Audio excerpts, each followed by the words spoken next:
Hello everyone, welcome to our channel Nanak education point. Myself Heena Takkar. और आज जो है हम लोग एक नए सब्जेक्ट का क्वेश्चन बैंक लेकर आए हैं जो कि दिसंबर 2025 के लिए मोस्ट इम्पॉर्टेंट है। साथ ही साथ हम लोगों के लिए 2026 के अंदर जो आपके जनवरी में या फिर आप लोगों के जून के अंदर एग्जाम होने जा रहे हैं उनके लिए क्वेश्चन काफ़ी इंपॉर्टेंट है। तो सब्जेक्ट का नेम हमारे सामने एंटरप्रेन्योरशिप का सब्जेक्ट है जो कि बीकॉम, बीबीए, बीसीए, बीटीए किसी भी आपके कोर्स कोड में ये आता है सब्जेक्ट, तो आपके लिए ये मोस्ट इम्पॉर्टेंट क्वेश्चन है जो कि आपके एग्जाम में दिखाई देंगे। आप हमें इंस्टाग्राम पे कनेक्ट कर सकते हैं, टेलीग्राम पे, या फिर मेल भी कर सकते हैं, या फिर फेसबुक, या फिर कॉन्टैक्ट नंबर आपके सामने है। आप हमें व्हाट्सएप करके भी इसकी पीडीएफ को बाय कर सकते हैं। हार्ड कॉपी चाहिए, सॉफ्ट कॉपी, दोनों ही अवेलेबल है। कॉन्टैक्ट नंबर आपके सामने है 8178359562 पर। तो ये मोस्ट इम्पॉर्टेंट क्वेश्चंस हैं किसके, एंटरप्रेन्योरशिप के। तो मोस्ट इम्पॉर्टेंट क्वेश्चन हम लोग स्टार्ट करने जा रहे हैं और ये सॉल्व क्वेश्चन बैंक है जो कि सॉल्व है, जो कि आपके एग्जाम में दिखाई देंगे ही देंगे। तो इससे पहले जो है मैंने इसका ऑलरेडी वन शॉट करवाया हुआ है, पूरी बुक का सिलेबस करवाया हुआ है। साथ ही साथ आपको एक प्लेलिस्ट मिलेगी गेस्ट पेपर के नाम से, यानी कि वो क्वेश्चन भी इंपॉर्टेंट है और साथ ही साथ ये लेटेस्ट क्वेश्चन है। मतलब जिस बच्चे ने वन शॉट कर लिया, गेस्ट पेपर भी पढ़ लिया और ये क्वेश्चन बैंक भी कर लिया, तो समझ लेना आपको 95 प्लस लाने से कोई नहीं रोक सकता। अगर आपको इसका पीडीएफ चाहिए तो आपको रीजनेबल से प्राइस पे मिल जाता है। अगर आप 7 8 या 4 5 लेते हो तो आपको अच्छा खासा डिस्काउंट भी मिल जाएगा। तो स्टार्ट करते हैं सबसे पहले। और जैसे कि मैंने आप लोगों की डेट शीट चेक करी तो मुझे लगा कि इसकी वीडियो अब जल्दी बनानी चाहिए, क्योंकि आप लोगों का शायद इसका एग्ज़ाम यानी 3 दिसंबर को होने जा रहा है, जिसका कोर्स कोड है BCUS 185। ठीक है। तो मैंने सोचा कि इसके ऊपर पहले वीडियो बना देती हूँ। वैसे तो मैंने बीकॉम एफ वाले बच्चों के लिए बनाई थी, बट स्टिल इसका पेपर पहले है। तो उसके बाद हम लोग कंपनी लॉ पे भी आ जाएंगे, क्योंकि उसका पेपर उसके बाद है 5 तारीख को। 11 तारीख को आपका कॉस्ट अकाउंटिंग का है। इस तरीके से करिकुलम चल रहा है और साथ में माइक्रो इकोनॉमिक्स का पेपर 8 तारीख को है। ठीक है, तो इस तरीके से हैं, तो मुझे जल्दी से जल्दी इसको कवर करना है without wasting any time. Question number first से स्टार्ट करते हैं। टाइप ऑफ एंटरप्रेन्योरशिप्स क्या है।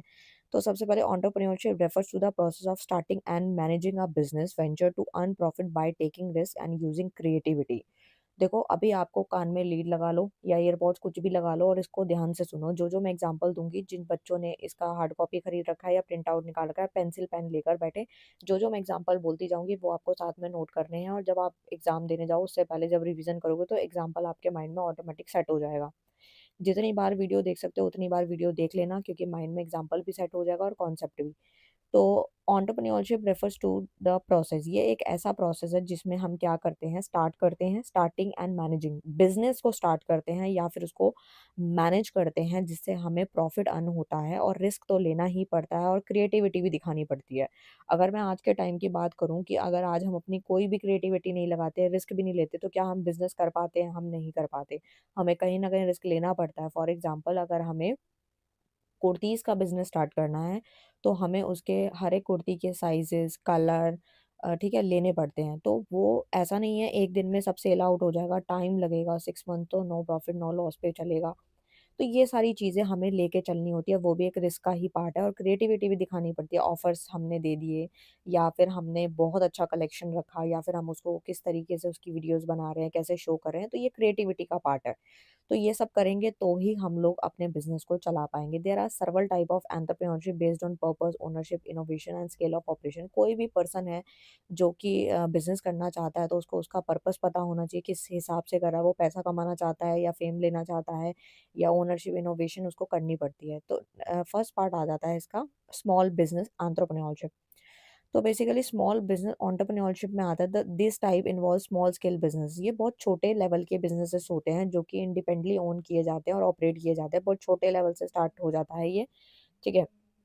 तो उसके बाद आता है usually focus on local market. ये ना लोकल मार्केट पे फोकस करते हैं, जो कि स्मॉल बिजनेस एंटरप्रेन्योरशिप के अंदर आते हैं, और ये गुड्स एंड सर्विसेज को बेचते हैं और लिमिटेड एरिया में काम करते हैं। नहीं समझ आया, कोई दिक्कत नहीं है, एग्जांपल से समझो। जैसे कि आपके आसपास, आप कहीं भी रहते हो, आपके आसपास लोकल शॉप्स होती हैं, कोई बेकरी की। ये 1 मिनट बैक हो गया, मैं ज़रा इसको, ये रहा। ठीक है।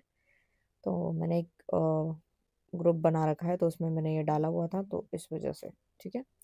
तो देखो, यहाँ थी मैं, हाँ, तो जैसे कोई बेकरी की शॉप है, ब्यूटी सैलून्स है, टेलर की शॉप है, ये छोटे-छोटे एरियाज़ में आपको छोटी-छोटी दुकानें दिखाई देती हैं, ठीक है? The main aim is to earn a stable income. ये लोग एक स्टेबल इनकम लेना चाहते हैं for family livelihood rather than large scale expansion. इनका कोई मकसद लार्ज स्केल पे एक्सपेंशन करना नहीं है, अपनी फैमिली का खर्चा उठाना है और अपनी नॉर्मल सी ज़िंदगी को जीना है। They usually invest their own money, ये अपनी मनी खुद लगाते हैं और स्मॉल नंबर ऑफ एम्प्लॉइज़ जो हैं उसमें हायर कर लिए जाते हैं।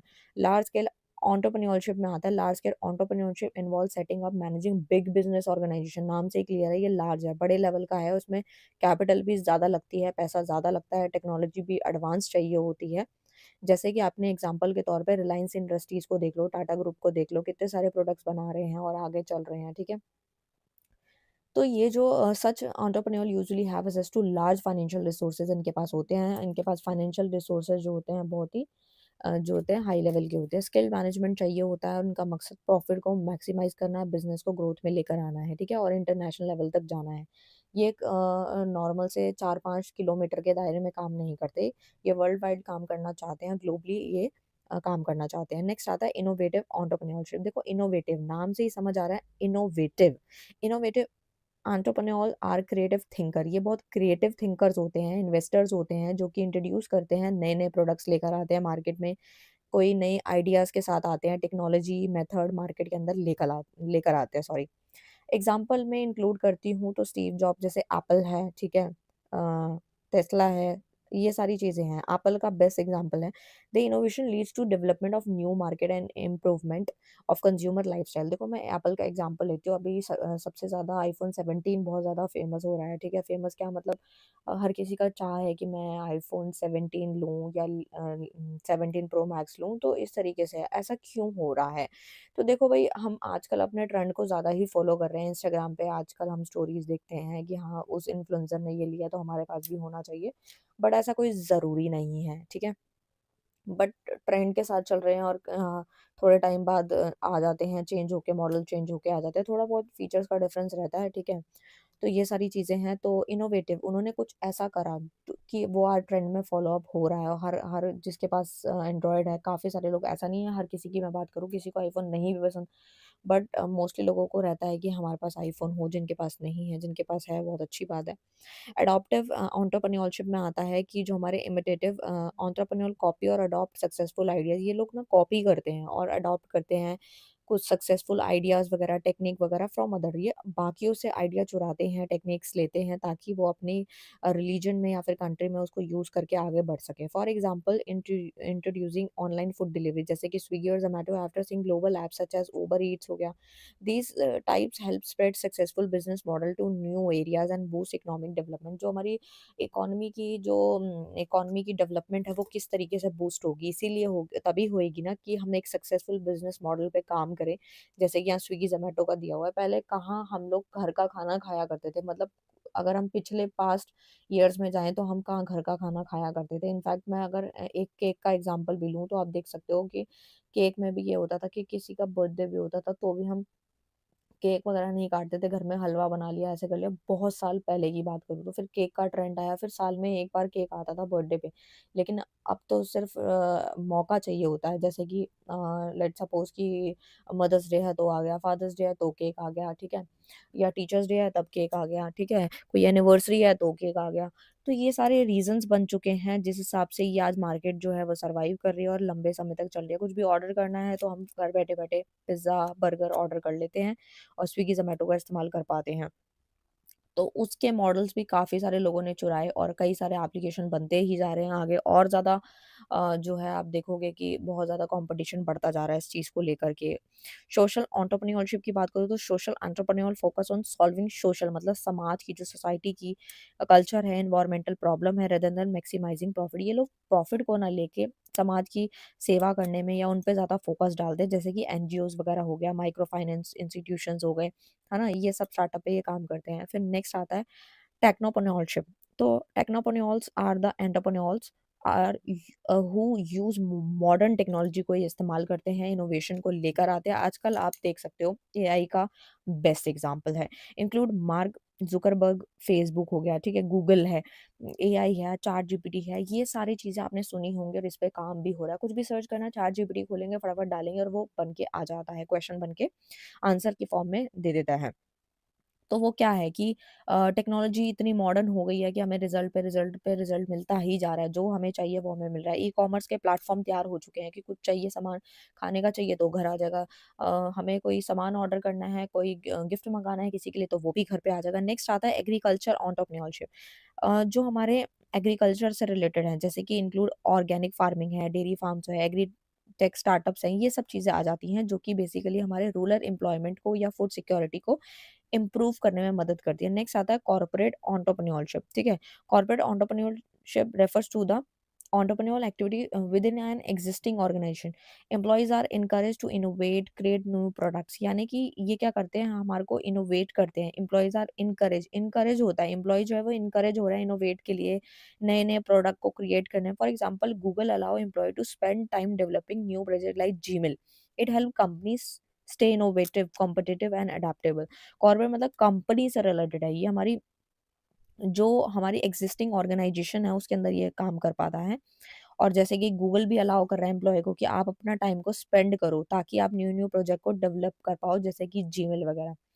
वुमेन एंटरप्रेन्योरशिप क्या होता है, आज के टाइम पे ऐसा नहीं है कि जो घर के जेंट्स हैं वही काम कर रहे हैं, वुमेन भी एक बिजनेस चला रही है। वुमेन का भी इंटरेस्ट है बिजनेस करने में या फिर वो चीज़ों को मैनेज करती है, यानी कि वो अलग अलग सेक्टर में काम कर रही है, जैसे कि fashion, education, beauty, food, technology, हर एक इंडस्ट्री में आ चुकी हैं वुमेन। बट स्टिल इन पे ज़्यादा है, जैसे कि यहाँ पर एग्जांपल भी दिया गया, example include Kiran Mazumdar shows, bitcoin and इस तरीके से नायिका का जो दे रखा है वो फाल्गुनी नेयार दे रखा है।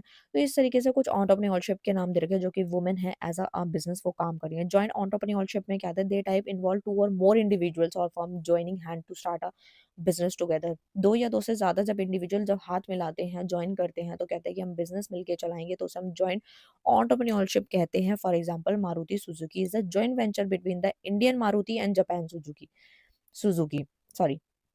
तो इस प्रकार से इन्होंने हाथ मिलाया और अपनी एक जॉइंट वेंचर को स्टार्ट कर दिया। नेक्स्ट क्वेश्चन आता है, ये वाला मैंने अभी आपको ऑलरेडी ऊपर करवा दिया था, तो वही आप बना करके इसको लिख सकते हो। इसके कुछ फीचर्स हैं, टेक्नोप्रेन्योर्स के कैरेक्टरिस्टिक क्या हैं, देखो कुछ पॉइंट्स हैं जो बिल्कुल सिमिलर है, आप बना के लिख सकते हो। इनोवेटिव एंड क्रिएटिव है, रिस्क टेकर होते हैं, नॉलेज बेस्ड होता है, चैलेंज ओरिएंटेड, ये डेफिनेशन में पढ़ाया था, वो आप बना के आराम से लिख सकते हो।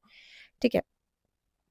अच्छा, उसके बाद की अगर मैं बात करूँ, तो नेक्स्ट आता है कैश मैनेजमेंट। कैश मैनेजमेंट क्या है? नाम से ही क्लियर है, कैश को मैनेज करना, पैसे को इकट्ठा करना, कलेक्ट करना, मैनेज करना using cash efficiently in a business. Business में सही तरीके से पैसा लगाना है। ऐसा नहीं है कि हम कोई भी बिज़नेस स्टार्ट कर लें और कहीं भी पैसा लगा दें। हमें यही नहीं पता कि ये शॉर्ट टर्म में काम करेगा कि लॉन्ग टर्म में काम करेगा। कैश मैनेजमेंट इन्वॉल्व करता है हमारे कैश फ्लोज़ को into a out of the firm.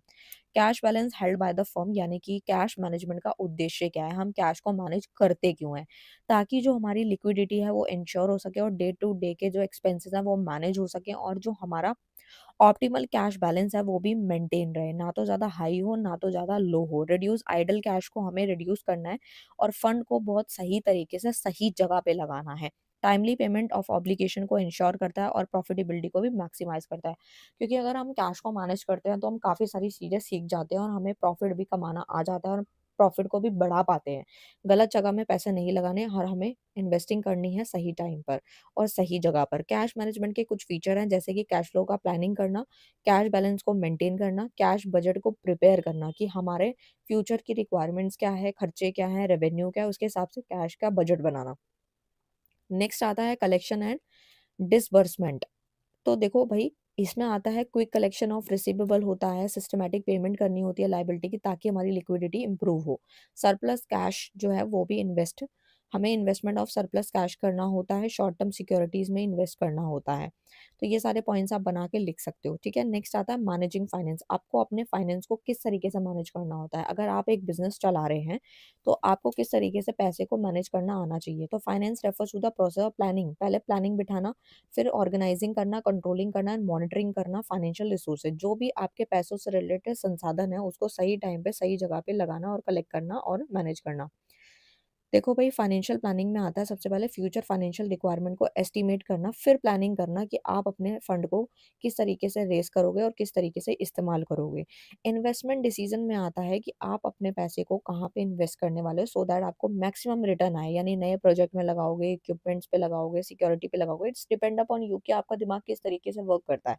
अगर आज आप ये सब्जेक्ट पढ़ रहे हो तो आपको काफ़ी सारी चीज़ों की नॉलेज हो जाएगी, जो पर्सन कल को बिज़नेस करेंगे उनको काफ़ी सारी नॉलेज पहले से ही होएगी और उनको पता होगा कि किस तरीके से वर्क करना है। फाइनेंसिंग डिसीज़न में आता है राइट मिक्स ऑफ इक्विटी को चूज़ करना, डेट और retain earning to fund operation. Cash management वही इनफ्लो और आउटफ्लो को आपको सही तरीके से मैनेज करना है, पैसा कितना आ रहा है, कितना जा रहा है, ये नहीं पैसा जा रहा है और आ नहीं रहा।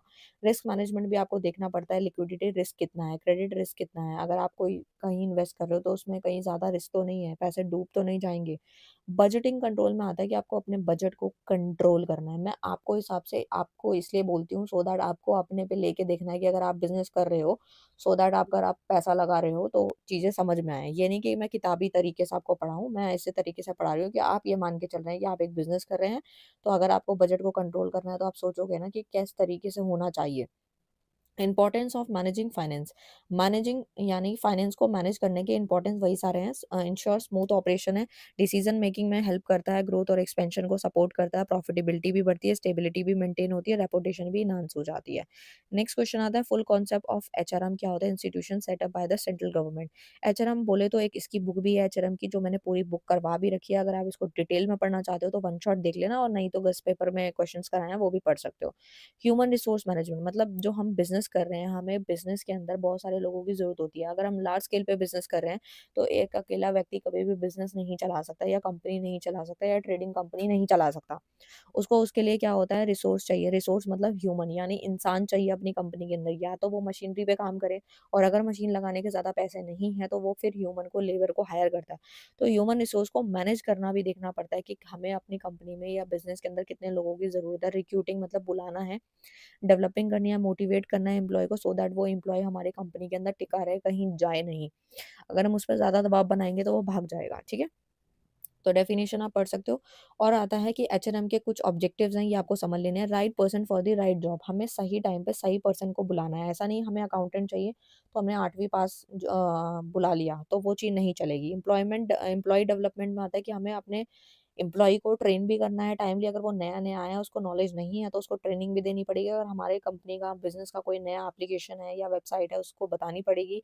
करियर ग्रोथ अपॉर्च्युनिटी देनी पड़ेगी, मोटिवेट भी करना पड़ेगा। ऐसा नहीं है हम उसको डिमोटिवेट करते हैं, तेरे बस की नहीं है, फिर तो वो भाग ही जाना है। ठीक है? तो एम्प्लॉयर-एम्प्लॉयी रिलेशन को भी बेटर करना है, कॉन्फ्लिक्ट जो हो रहे हैं उसको रिड्यूस करना है, और साथ ही साथ एम्प्लॉयी पोटेंशियल को पूरा इस्तेमाल में लाना है, और मोरल एंड रिड्यूस टर्नओवर, ठीक है? यानी कि employee satisfaction and retention, compliance with law to ensure fair treatment, ठीक है? अच्छा, उसके बाद आता है फेयर ट्रीटमेंट देना है। ऐसा नहीं है कि हम उसको बोले कि भाई तू काला है, या तू जो है वो, मतलब इस तरीके से हम उसे डिमोटिवेट नहीं कर सकते हैं। एचआरएम के कुछ फंक्शंस होते हैं जैसे कि post DCA, planning, organising, staffing, directing, controlling. तो इस तरीके से काम करता है ये। वही सारे पॉइंट्स आप बना के लिख सकते हो जो ऊपर आपने ऑब्जेक्टिव्स पढ़े थे। ठीक है, नेक्स्ट आता है बिजनेस प्लान क्या होता है? Business plan is a written document that describe the objective of business, that strategy to achieve them, and the market in which operate, and the financial projection for future growth. Business plan जो होता है वो एक तरीके का written document होता है, oral नहीं होता, लिखा हुआ एक डॉक्यूमेंट होता है जिसके अंदर बिजनेस के उद्देश्य होते हैं। एक स्ट्रैटेजी होती है, उद्देश्य होता है कि हम ये बिजनेस क्यों कर रहे हैं, क्या फ़ायदा है, किस तरीके से काम होगा, इस तरीके से। और यहाँ पे सिंपल डेफिनिशन लिखी है, बाकी आपको जो याद हो आप लिख सकते हो। बिजनेस प्लान के कुछ उद्देश्य हैं, सबसे पहला तो डायरेक्शन दिखा देता है। आपने पहले ही बिजनेस प्लान बना लिया तो वो आपको एक रास्ता दिखा देगा, ठीक है? इन्वेस्टर भी इससे अट्रैक्ट होते हैं, और फाइनेंशियल नीड्स भी ये फ़ोरकास्ट कर लेता है, पहले से पकड़ लेता है कि हमारा जो फाइनेंस है का सोर्स क्या है, पैसा कहाँ से आने वाला है।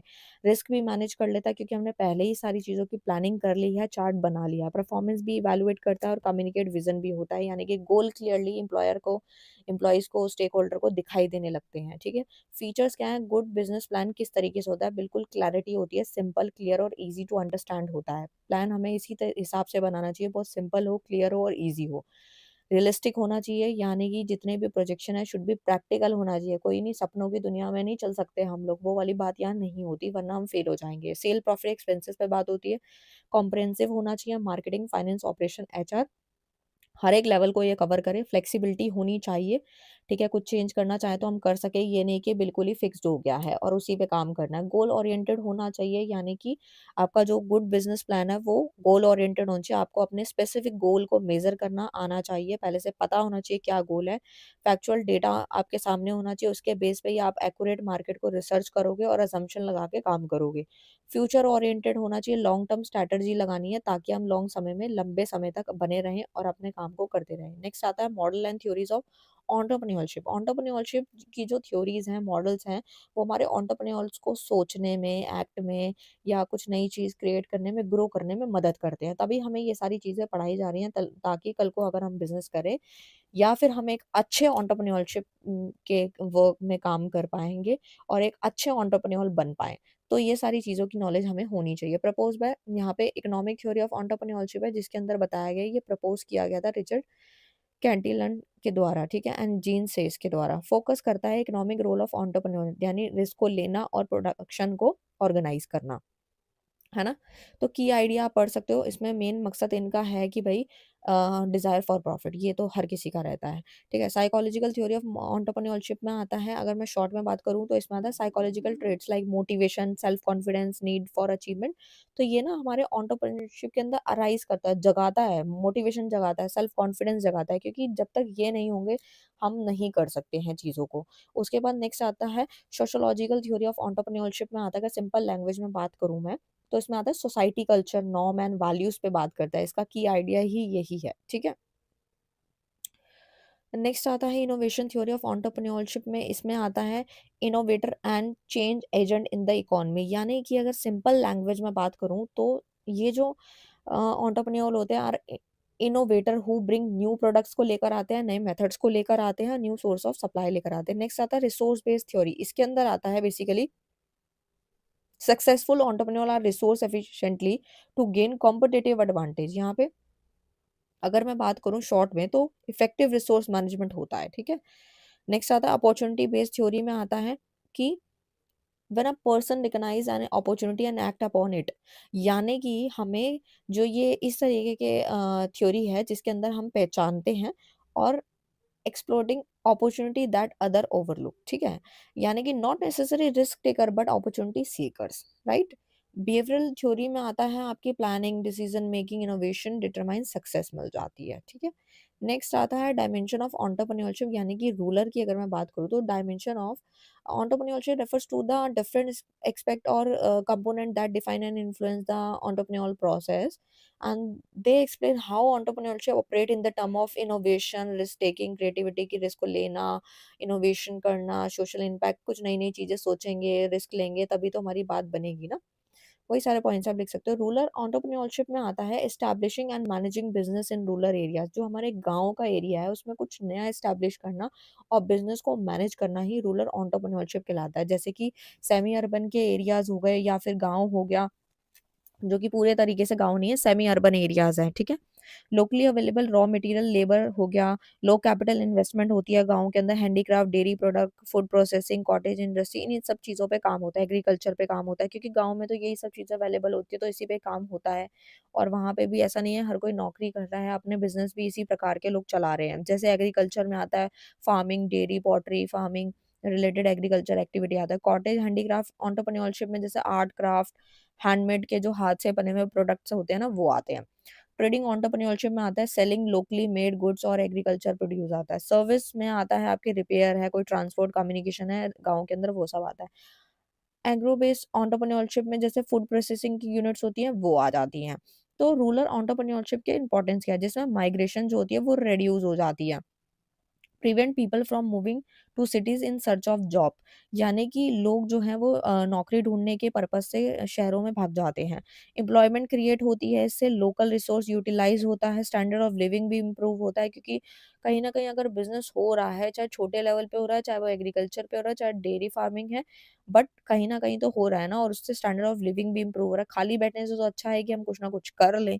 बैलेंस ग्रोथ भी प्रमोट होता है, इनोवेशन भी इनकरेज होता है। नेक्स्ट आता है competencies, type of competencies. Competency refers to the knowledge, ये एक नॉलेज होती है, स्किल होती है, एबिलिटी होती है, पर्सनल एट्रीब्यूट्स होते हैं that enable an individual to perform a job effectively. अगर ये सारी चीज़ें एक व्यक्ति में होती हैं, तो अच्छी तरीके से अपने जॉब को परफॉर्म कर पाता है और अच्छे तरीके से काम को कर पाता है। ठीक है? कॉम्पिटेंसीज़ के एंटरप्रेन्योर्स कॉम्पिटेंसीज़ जो स्पेशल फोकस होता है जैसे innovative, risk taking, goal oriented, वही सारे पॉइंट्स आप बना के आराम से लिख सकते हो। जो सेम है मैं खुद ही स्किप कर रही हूँ क्योंकि टाइम आप लोगों के पास बहुत ही लिमिटेड है। Business opportunity and source of generating idea, stages and process of new development क्या होता है? A business opportunity refers to a favorable set of circumstances that allow an entrepreneur to create, develop and grow a profitable business। यानी ये एक business की opportunity हम लोग कह सकते हैं जिसके अंदर वो सारे सर्कमस्टांसेस का सेट दिखाई देता है जिसके अंदर एक entrepreneur को अलाउ किया जाता है ताकि वो अपनी नई नई चीज़ों को क्रिएट करे, डेवलप करे और अपने बिजनेस को एक प्रॉफिटेबल बिजनेस की तरह उसको ग्रो कर पाए। तो उसके कुछ फीचर्स हैं। सबसे पहला आता है प्रॉफिट पोटेंशियल। ये तो हर किसी का, अगर कोई बिज़नेस करने बैठा है तो वो किसके लिए कर रहा है? प्रॉफिट के लिए कर रहा है। मार्केट डिमांड होता है, ठीक है? फेसिबिलिटी होती है, फाइनेंशियली अचीवेबल होना चाहिए, टाइमलाइननेस होना चाहिए यानी timing must be right, not too early और नॉट टू लेट। ज़्यादा लेट भी नहीं, जल्दी भी नहीं, ठीक-ठीक होना चाहिए। सस्टेनेबिलिटी होनी चाहिए, लॉन्ग टर्म ग्रोथ पोटेंशियल होना चाहिए, इनोवेशन होना चाहिए। इसके कुछ इंपॉर्टेंस हैं। सबसे पहले help entrepreneur identify profitable venture, risk of business failure को रिड्यूस करता है, रिसोर्स एलोकेशन प्लानिंग को भी गाइड करता है और इनोवेशन को इनकरेज करता है। वही सारे पॉइंट्स हैं जो आप बना के आराम से लिख सकते हो। नेक्स्ट पे आ जाते हैं हम लोग अपने नेक्स्ट क्वेश्चन की तरफ, वो है फैक्टर इफेक्टिव लोकेशन डिसीजन की elements of business process source of finance. यानी कि यहाँ पर है सोर्स ऑफ फाइनेंस की अगर मैं बात करूँ तो यहाँ पर आ रहा है, एक मिनट, की एलिमेंट्स ऑफ बिजनेस प्रोसेस की बात करूँ तो business process the set of structural activity और task that produce a specific service और प्रोडक्ट फॉर कस्टमर। यानी हमें इनपुट लगाने पड़ते हैं, कच्चा माल, लेबर, कैपिटल लगाएंगे तो ही सामान जो है वो बनेगा। फिर हमें इनपुट देना पड़ता है, फिर बन के तैयार हो जाता है, फिर वो कस्टमर तक चला जाता है, फिर कस्टमर उसका फीडबैक देता है और एट द एंड फिर क्या होता है, tool, machine, software, technology use हो पाती है हमारे प्रोसेस के अंदर। फिर डे बाय डे वही काम दोबारा अगेन रिपीटली चलता रहता है। अगर हम सोर्स ऑफ फाइनेंस की बात करें यानी कि पैसा आने के तरीके 2 होते हैं, एक होता है शॉर्ट टर्म, एक होता है लॉन्ग टर्म। लॉन्ग टर्म में आता है इक्विटी कैपिटल, जैसे फंड हमने रेज़ कर दिए by selling ownership shares to investors, ठीक है? यानी कि हमने फंड रेज़ कर दिया, ठीक है? रिटेन अर्निंग हो गया यानी कि हमें प्रॉफिट मिल रहा है रीइन्वेस्टमेंट पे। डिबेंचर बॉन्ड है यानी बोरो फंड फ्रॉम इन्वेस्टर्स हो गया, लोन हो गया, वेंचर कैपिटल हो गया, ये सब ना लॉन्ग टर्म सोर्स है जहाँ से पैसा आता है, शेयर सेल, डिबेंचर से, यहाँ से। शॉर्ट टर्म में आता है बैंक ओवरड्राफ्ट है, ठीक है? ट्रेड क्रेडिट है, ट्रेड करने के लिए उधार ले लिया, शॉर्ट टर्म लोन्स ले लिए, कमर्शियल पेपर हो गए, ये सब आता है। नेक्स्ट क्वेश्चन आता है challenges face by startup and measure to support startup. अगर आपको इसको और गहराई में पढ़ना है तो आप जाके वन शॉट देखना, वो मैंने काफ़ी डिटेल में कराया और ये वीडियो मैं उनके लिए बना रही हूँ जिनके पास टाइम बहुत लिमिटेड होता है और उनको कम समय में पढ़ के जाना है और जल्दी-जल्दी अपने टॉपिक को कवर करना है। Challenges face by startup measure to support startup. यानी कि जो हमारे चैलेंजेस फेस किए जाते हैं जब हम कुछ स्टार्टअप करते हैं, कुछ नया बिज़नेस स्टार्ट करते हैं तो कौन-कौन से चैलेंजेस, कौन-कौन सी दिक्कतें हमें फेस करनी पड़ती हैं। फाइनेंशियल कंस्ट्रेंट होता है, डिफिकल्टी इन रेज़िंग कैपिटल। हमें कई बार दिक्कतें हो जाती हैं कि हमारे पास इतना कैपिटल नहीं है बट हम बिज़नेस बड़ा करना चाहते हैं, पर फिर हम अपने कैपिटल, अपनी पूँजी के हिसाब से ही उतना बिज़नेस कर पाते हैं। मार्केट में कॉम्पिटिशन आजकल बहुत ज़्यादा बढ़ गया है। अगर हम कुछ इनोवेटिव नहीं करेंगे, कुछ नया नहीं करेंगे और कस्टमर को अट्रैक्ट नहीं करेंगे तो हम आगे नहीं बढ़ पाएँगे। स्किल मैन पावर चाहिए, पुअर बिज़नेस प्लानिंग हमारी काम नहीं करती है, कैश फ्लो प्रॉब्लम्स भी आ जाती हैं, टेक्नोलॉजिकल लिमिटेशन, जो आजकल हमारे पास पैसा नहीं है तो मॉडर्न टेक्नोलॉजी की तरफ नहीं गएँगे तो हार जाएँगे। ब्रांड बिल्डिंग हो गया, हाई रिस्क रहता है, ये सारे पॉइंट्स आते हैं। All clear?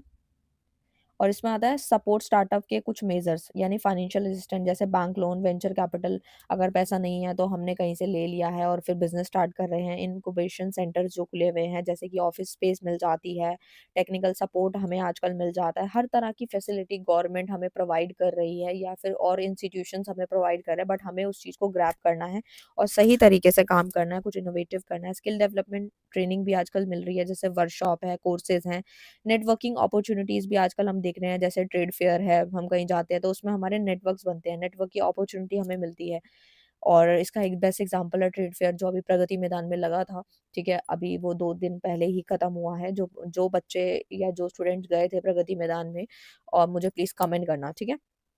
Research and innovation support है, असिस्टेंट इन आरडी है, पेटेंट्स है, प्रोडक्ट डेवलपमेंट है, ये सब आ जाता है। मार्केट एसेस प्रमोशंस भी होती हैं जिसमें हमारे को काफ़ी कुछ सीखने को मिलता है, हम ग्लोबल रीच तक पहुंच पाते हैं। नेक्स्ट क्वेश्चन आता है need and importance of financial resource and source of finance, यानी कि नीड ऑफ फाइनेंशियल रिसोर्सेज है, यानी कि जो हमारे फाइनेंशियल के जो रिसोर्सेज हैं उसकी आवश्यकता क्यों है। To start a new business, अगर हमें नया बिजनेस स्टार्ट करना है, कुछ एक्सपांड करना है, तो हमें पैसों से रिलेटेड संसाधन चाहिए, हमें कोई मशीनरी चाहिए, कोई एसेट चाहिए, रॉ मटेरियल, कच्चा माल चाहिए, इन्वेंट्री चाहिए, फिर हमें सैलरी भी देनी है वर्कर को, दिहाड़ी भी देनी है और भी खर्चे भी देखने हैं, टेक्नोलॉजी को अडॉप्ट भी करना है, रिस्क को भी मैनेज करना है, ये सारे पॉइंट्स आते हैं फाइनेंशियल रिसोर्सेज के नीड्स बताए गए हैं।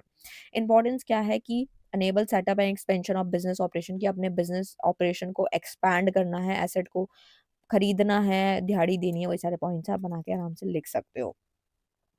नेक्स्ट क्वेश्चन आता है role of MSME in entrepreneurship development, economy development in country in India. देखो एमएसएमई जो होता है बेसिकली वो माइक्रो स्मॉल मीडियम एंटरप्राइज है जो कि बहुत ही वाइटल रोल प्ले करता है प्रमोटिंग एंटरप्रेन्योरशिप अक्रॉस इंडिया। हमारे इंडिया के अंदर बहुत ही बड़े लेवल पे ये काम करता है और प्रमोट करता है एंटरप्रेन्योरशिप के अंदर।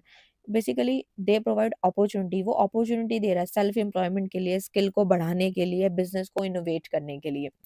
ठीक है, ये सारे पॉइंट्स आते हैं। की रोल्स क्या हैं, encouraging entrepreneurship, MSME serve as a platform for individual to start their own venture with lower investment and risk। अगर छोटे लेवल से कुछ बिजनेस स्टार्ट करना है, कम रिस्क लेना है, तो ये जो एमएसएमई है वो आपकी मदद कर देता है। ठीक है, सिंपल लैंग्वेज में अगर मैं बात करूँ तो ये एक तरीके का लॉन्च पैड है for entrepreneur, offering a practical way to learn. आप प्रैक्टिकल तरीके से एक्सपेरिमेंट करके छोटे लेवल पे आप काम को सीख सकते हैं। जब आपको नॉलेज आ जाए, आपको रिस्क लेना आ जाए, तो आप बड़े लेवल पे जा सकते हैं। ठीक है, ये था। नेक्स्ट आता है importance of family business in India, challenges of family business in India. हमारे यहाँ पे जो फैमिली के जो बिजनेसेस हैं उसके क्या इंपॉर्टेंस है, क्या क्या चैलेंजेस फेस करने पड़ते हैं। कई बार क्या होता है, दादा परदादा का बिजनेस चला आ रहा है, अगर उनका कोई भी बिजनेस है, कपड़े का बिजनेस है या फिर कोई प्लास्टिक का कुछ काम है या फिर किसी भी तरीके का काम है या फिर वो आगे चला आ रहा है, तो वो फैमिली बिजनेस में आ जाता है। Family business play a vital role in India economy, combining entrepreneurship with family values. Key points की अगर मैं बात कर लूँ यहाँ पे, तो की चैलेंजेस की अगर बात करूँ तो सक्सेशन प्लानिंग होती है। फैमिली कॉन्फ्लिक्ट्स भी आ जाते हैं, भाई-भाई की लड़ाई भी हो जाती है, भाई-भाई अलग भी हो जाते हैं। उसे लगता है कि वो ज़्यादा कमा रहा है, उसे लगता है वो ज़्यादा कमा रहा है। तो ये कॉन्फ्लिक्ट फैमिली के अंदर बहुत ज़्यादा आ जाते हैं। प्रोफेशनलाइजेशन हो जाता है, resistant to hiring non family professional can limit growth. Decision making bias कर जाता है, यानी फैमिली टाइज में leads to emotional decision rather than rational business choices. Emotional जो चीज़ें होती हैं वो दिखाई देती हैं। Limit access to finances, some family business prefer self funding हो गया। एक्सपेंशन अपॉर्चुनिटी भी यहाँ पे देखने को मिलती है, इनोवेशन चैलेंजेस भी देखने को मिलते हैं, कोई नई टेक्नोलॉजी आ गई, मॉडर्न प्रैक्टिसेस हो गई, ये सारी चीज़ें देखने को मिल जाती हैं। ठीक है, नेक्स्ट आता है राइट शॉर्ट नोट, यानी कि ब्रेनस्टॉर्मिंग एंड स्कैम्पर क्या होता है, ये सारे पॉइंट्स यहाँ पे दिए गए हैं। ये उनके लिए है जो कि बहुत अच्छा स्कोर करना चाहते हैं, ये शॉर्ट नोट है। ठीक है, और जिनको सिर्फ पास होना है वो सिर्फ 15 क्वेश्चन तक ही पढ़े, 16 क्वेश्चन को आप स्किप कर सकते हो अगर करना चाहो तो। ठीक है, लेकिन जिनको अच्छे मार्क्स लाने हैं वो 16 क्वेश्चन भी समझ लें। जैसे कि ब्रेनस्टॉर्मिंग क्या होता है, ब्रेनस्टॉर्मिंग एक क्रिएटिव टेक्निक है जो कि यूज़ की जाती है to generate a large number of ideas देती है फॉर सॉल्विंग अ प्रॉब्लम। कोई बड़ी प्रॉब्लम है उसको सॉल्व करने के लिए लार्ज नंबर ऑफ आइडियाज़ जब मिल जाते हैं, उसे हम ब्रेनस्टॉर्मिंग कहते हैं। ठीक है, ये उसको समझाया गया है। नेक्स्ट की अगर मैं बात करूँ तो वो आता है preparing the market planning. Marketing planning को प्रिपेयर करने के लिए कुछ की स्टेप्स होते हैं। सबसे पहले मार्केट को रिसर्च करो, कस्टमर की नीड को पकड़ो, कंपटीशन कितना है, टारगेट मार्केट क्या है। अगर आप कोई प्रोडक्ट बेचने जा रहे हो मार्केट के अंदर, तो आपको पता होना चाहिए कि ये कौन खरीदेगा। आज का यूथ खरीदेगा, सीनियर सिटीज़न खरीदेगा या फिर ये बच्चों के लिए है। मार्केटिंग के ऑब्जेक्टिव क्या है, सेल टारगेट कैसे होगा, मार्केट शेयर क्या होगा। नेक्स्ट आता है मार्केटिंग मिक्स स्ट्रैटेजी में आता है product price place promotion 4 Ps पे काम करना, बजट को प्रिपेयर करना, रिसोर्सेज पे काम करना और परफॉर्मेंस को जो है इवैल्यूएट करना। नेक्स्ट आ जाता है डिटेल प्रोजेक्ट रिपोर्ट क्या होता है, डीपीआर क्या होती है, एग्जीक्यूटिव समरी क्या होती है। नाम से ही क्लियर है, डिटेल प्रोजेक्ट रिपोर्ट, यानी कि ये लंबी एक तरीके से डॉक्यूमेंट होता है जिसके अंदर सारी डिटेल होती है हमारे प्रोजेक्ट की, यानी कि उसका उद्देश्य क्या होता है, टेक्निकल स्पेसिफिकेशन क्या है, फाइनेंशियल मार्केटिंग, रिस्क एनालिसिस क्या है। एग्जीक्यूटिव समरी में आता है कंसाइज ओवरव्यू और डीपीआर हाइलाइटिंग की पॉइंट्स। हम अपने पॉइंट्स को जो है की पॉइंट्स है उसको हाईलाइट कर देते हैं। प्रोजेक्ट ऑब्जेक्टिव क्या है, इन्वेस्टमेंट रिक्वायरमेंट कितनी है, कितना हमें पैसा चाहिए, कितना रिटर्न हम एक्सपेक्ट कर सकते हैं, पोटेंशियल कितना है, ये सारे हम करते हैं। वर्किंग कैपिटल साइकिल क्या होती है बेसिकली, ये एक period taken by a business to convert raw material into cash, यानी कच्चे माल को हम कैश में जब कन्वर्ट कर देते हैं थ्रू सेल्स के मदद के द्वारा, तो उसे हम वर्किंग कैपिटल साइकिल कहते हैं। इसकी स्टेजेस होती हैं। पहले तो होता है कि कच्चा माल हमने खरीदा, फिर प्रोडक्शन किया, फिर इन्वेंट्री को स्टोर मतलब रख लिया, फिर कस्टमर को दे दिया और फिर पैसे इकट्ठे कर लिए। अगर आप ये पेपर में भूल जाओ तो बस इतना समझ लेना, जब सामान बनने से लेकर आप तक पहुंचने तक क्या क्या सफर होता है वो आप लिख सकते हो। नेक्स्ट आता है स्वॉट एनालिसिस। इसमें आता है स्ट्रेंथ, वीकनेस, अपॉर्चुनिटी, थ्रेट्स आते हैं। ठीक है, सबसे पहले मैं बात करूँ स्ट्रेंथ की, तो स्ट्रेंथ में आता है इंटरनल एडवांटेजेस देखने को मिलते हैं, जैसे वर्कफोर्स स्किल्ड होना चाहिए, स्ट्रॉन्ग ब्रांड होना चाहिए। वीकनेस में आता है लैक ऑफ फंड, यानी पैसों की कमी का होना, और मार्केटिंग हमारी अगर वीक है तो वो वीकनेस होती है। अपॉर्चुनिटी में आता है न्यू मार्केट, गवर्नमेंट की स्कीम्स आती हैं। और थ्रेट्स में आता है एक्सटर्नल चैलेंजेस, जैसे कंपटीशन है उसको आप रोक नहीं पा रहे। आप किसी अगर आप मान लो कि आपने कोई बिजनेस खोला, ठीक है, आपका अच्छा चल रहा है, तो आपके सामने 4 दुकानें और खुल गई, तो कंपटीशन है ना, यानी कि रेगुलेशन भी चैलेंज होता है। नेक्स्ट आता है एमएसएमईडीज एक्ट 2006, यानी micro small medium enterprises development act जो था वो 2006 के में आया था ये। और इसके की प्रोविजंस क्या हैं, वही जो मैंने आपको बताए थे।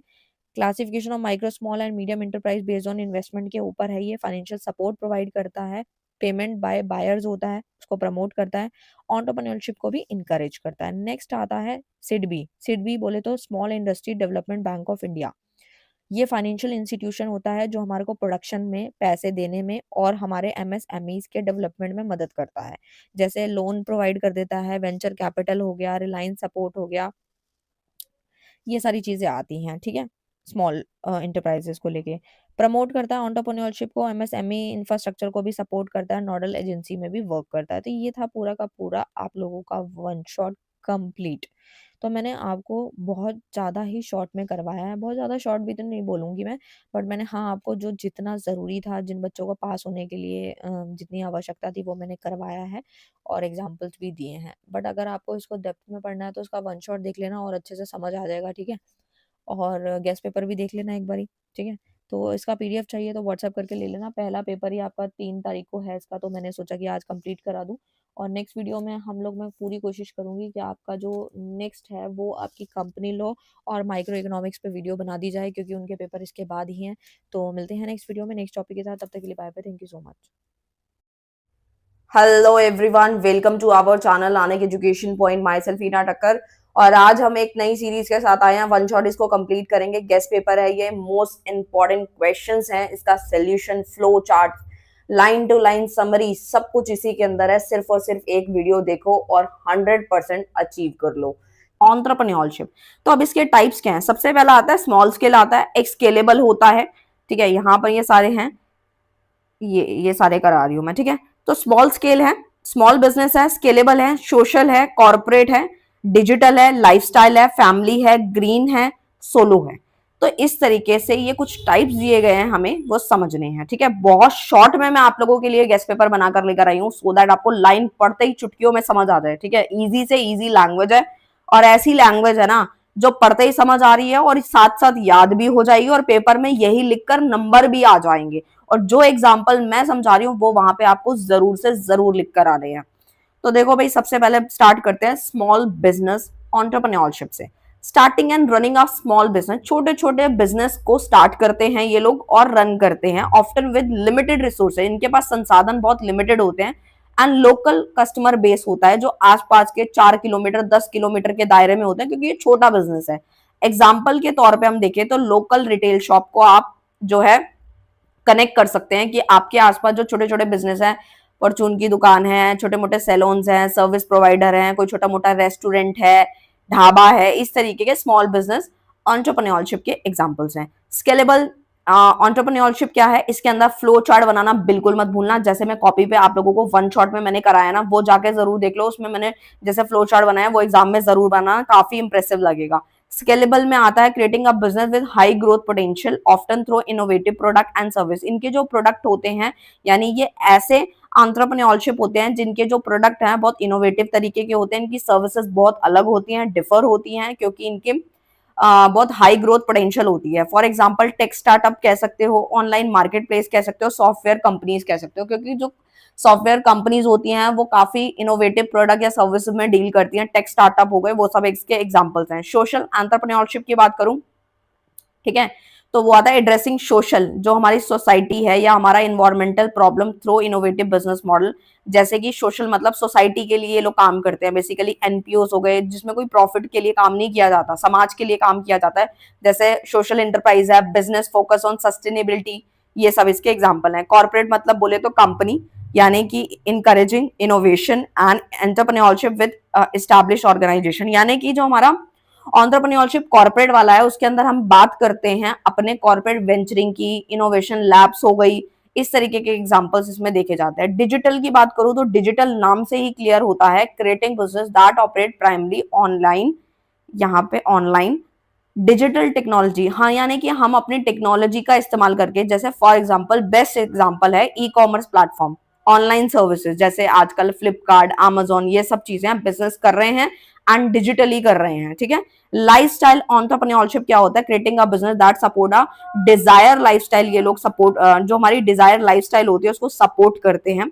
वर्क लाइफ बैलेंस हो गया, जैसे कि फॉर एग्जांपल फ्रीलांसर्स, फ्रीलांसर्स जो होते हैं आजकल हमारे लिए काम करते हैं, जैसे कि फॉर एग्जांपल हमारे को अपनी शादी में या किसी भी फंक्शन के अंदर फोटोग्राफर को बुलाना है, तो हम जो है उसको हर फंक्शन के लिए नहीं बुला रहे, सिर्फ एक सिंगल फंक्शन के लिए बुला रहे हैं, फिर दूसरे फंक्शन के लिए किसी और को बुला रहे हैं, तो ये बिल्कुल फ्रीलांसर्स होते हैं, जो कि हमारे इवेंट के अकॉर्डिंग और ये पर डे या फिर पर इवेंट के अकॉर्डिंग आते हैं। कंसल्टेंट आते हैं, बिजनेस दैट केटर टू निच मार्केट, जो हमारी निच होती है। निच आप लोगों को पता है कि हर किसी की निच अलग होती है, किसी की एजुकेशन है, किसी की टेक है, किसी की फाइनेंस है, अलग अलग कैटेगरीज में आप यूट्यूब में देखते होंगे वीडियोस बनकर आती हैं। इसी तरीके से फैमिली एंटरप्रेन्योरशिप की बात करूं तो उसमें नाम से ही क्लियर है, फैमिली ओन बिजनेस होता है, ऑफ्टन पास डाउन थ्रू जनरेशन, यानी जनरेशन टू जनरेशन ये पास डाउन होती है। आप देख सकते हो कितनी इजी लैंग्वेज है, ठीक है, कि पढ़ते ही समझ आ रहा है, मतलब जो आपकी यूनिवर्सिटी की बुक होती है ऐसा उसमें बहुत ज्यादा दिक्कतें होती है, तो मैंने सोचा कि इस बार सीरीज बनाई जाए। एग्जाम्पल के तौर पे फैमिली एंटरप्रेन्योरशिप में आता है फैमिली रन रेस्टोरेंट की, जो मान लो किसी का पहले से 10 साल पहले या दादा परदादा का पहले से रेस्टोरेंट चला आ रहा है, तो पहले दादा ने सॉरी पहले परदादा ने, फिर दादा ने, फिर आपके फादर ने, इस तरीके से आपका चला रहा है। कोई रिटेल शॉप चली आ रही है बहुत पहले से, फैमिली बिजनेस चल रहा है, वो सब। ग्रीन एंटरप्रेन्योरशिप में आता है creating business that focus on environmental sustainability, यानी इको फ्रेंडली प्रोडक्ट बनाओ। जैसे आजकल आप देखते हो पेन वगैरह होता है, पेन कुछ पेन्स ऐसे हैं जिनके पीछे सीड होती है, ठीक है, ताकि बीज वगैरह होता है तो आप पौधा वौधा लगा सको, तो मतलब इको फ्रेंडली प्रोडक्ट बना रहे हैं। सर्विसेज में बात करें तो वो ग्रीन एंटरप्रेन्योरशिप है, जैसे कि for example renewable energy companies हैं, सस्टेनेबल फैशन ब्रांड्स हैं, इको टूरिज्म ऑपरेटर्स हैं, ये सब आते हैं। सोलो एंटरप्रेन्योरशिप में आता है individual who start and run a business alone, यानी ये अकेला बंदा बिजनेस स्टार्ट करता है और खुद ही चलाता है, सोलो है ये, ठीक है। ऑफ्टन अ फ्रीलांसर्स और इंडिपेंडेंट कॉन्ट्रैक्टर, जैसे छोटे मोटे कॉन्ट्रैक्टर्स होते हैं वो सब आते हैं। Solo contractor, freelancer, independent artist वगैरह आपने नाम सुना होगा, तो वो सब आते हैं। आई होप आपको क्लियर है। नेक्स्ट क्वेश्चन है आप लोगों का, व्हाट इज टेक्नोप्रेन्योरशिप। तो टेक्नोप्रेन्योरशिप मतलब है, टेक्नो मींस टेक्नोलॉजी, यानी कि आप लोग समझ सकते हैं technopreneurship refers to the process of creating managing a technology, यानी कि ये एक ऐसा प्रोसेस है जिसमें हम क्या करते हैं, चीजों को क्रिएट कर रहे हैं, मैनेज कर रहे हैं, किसको, टेक्नोलॉजी बेस्ड बिजनेस।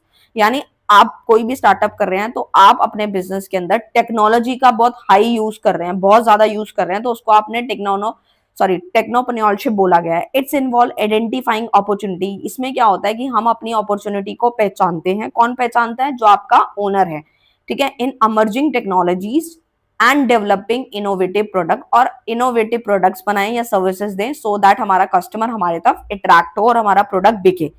की फीचर्स क्या हैं, फीचर समझ गए ना, तो समझ लेना मैरिड डीमैरिड चुटकियों में बन जाएंगे, खुद भी बना सकते हो। तो सबसे पहला पॉइंट आता है, वैसे तो डेफिनेशन से ही फीचर्स बनते हैं, ठीक है।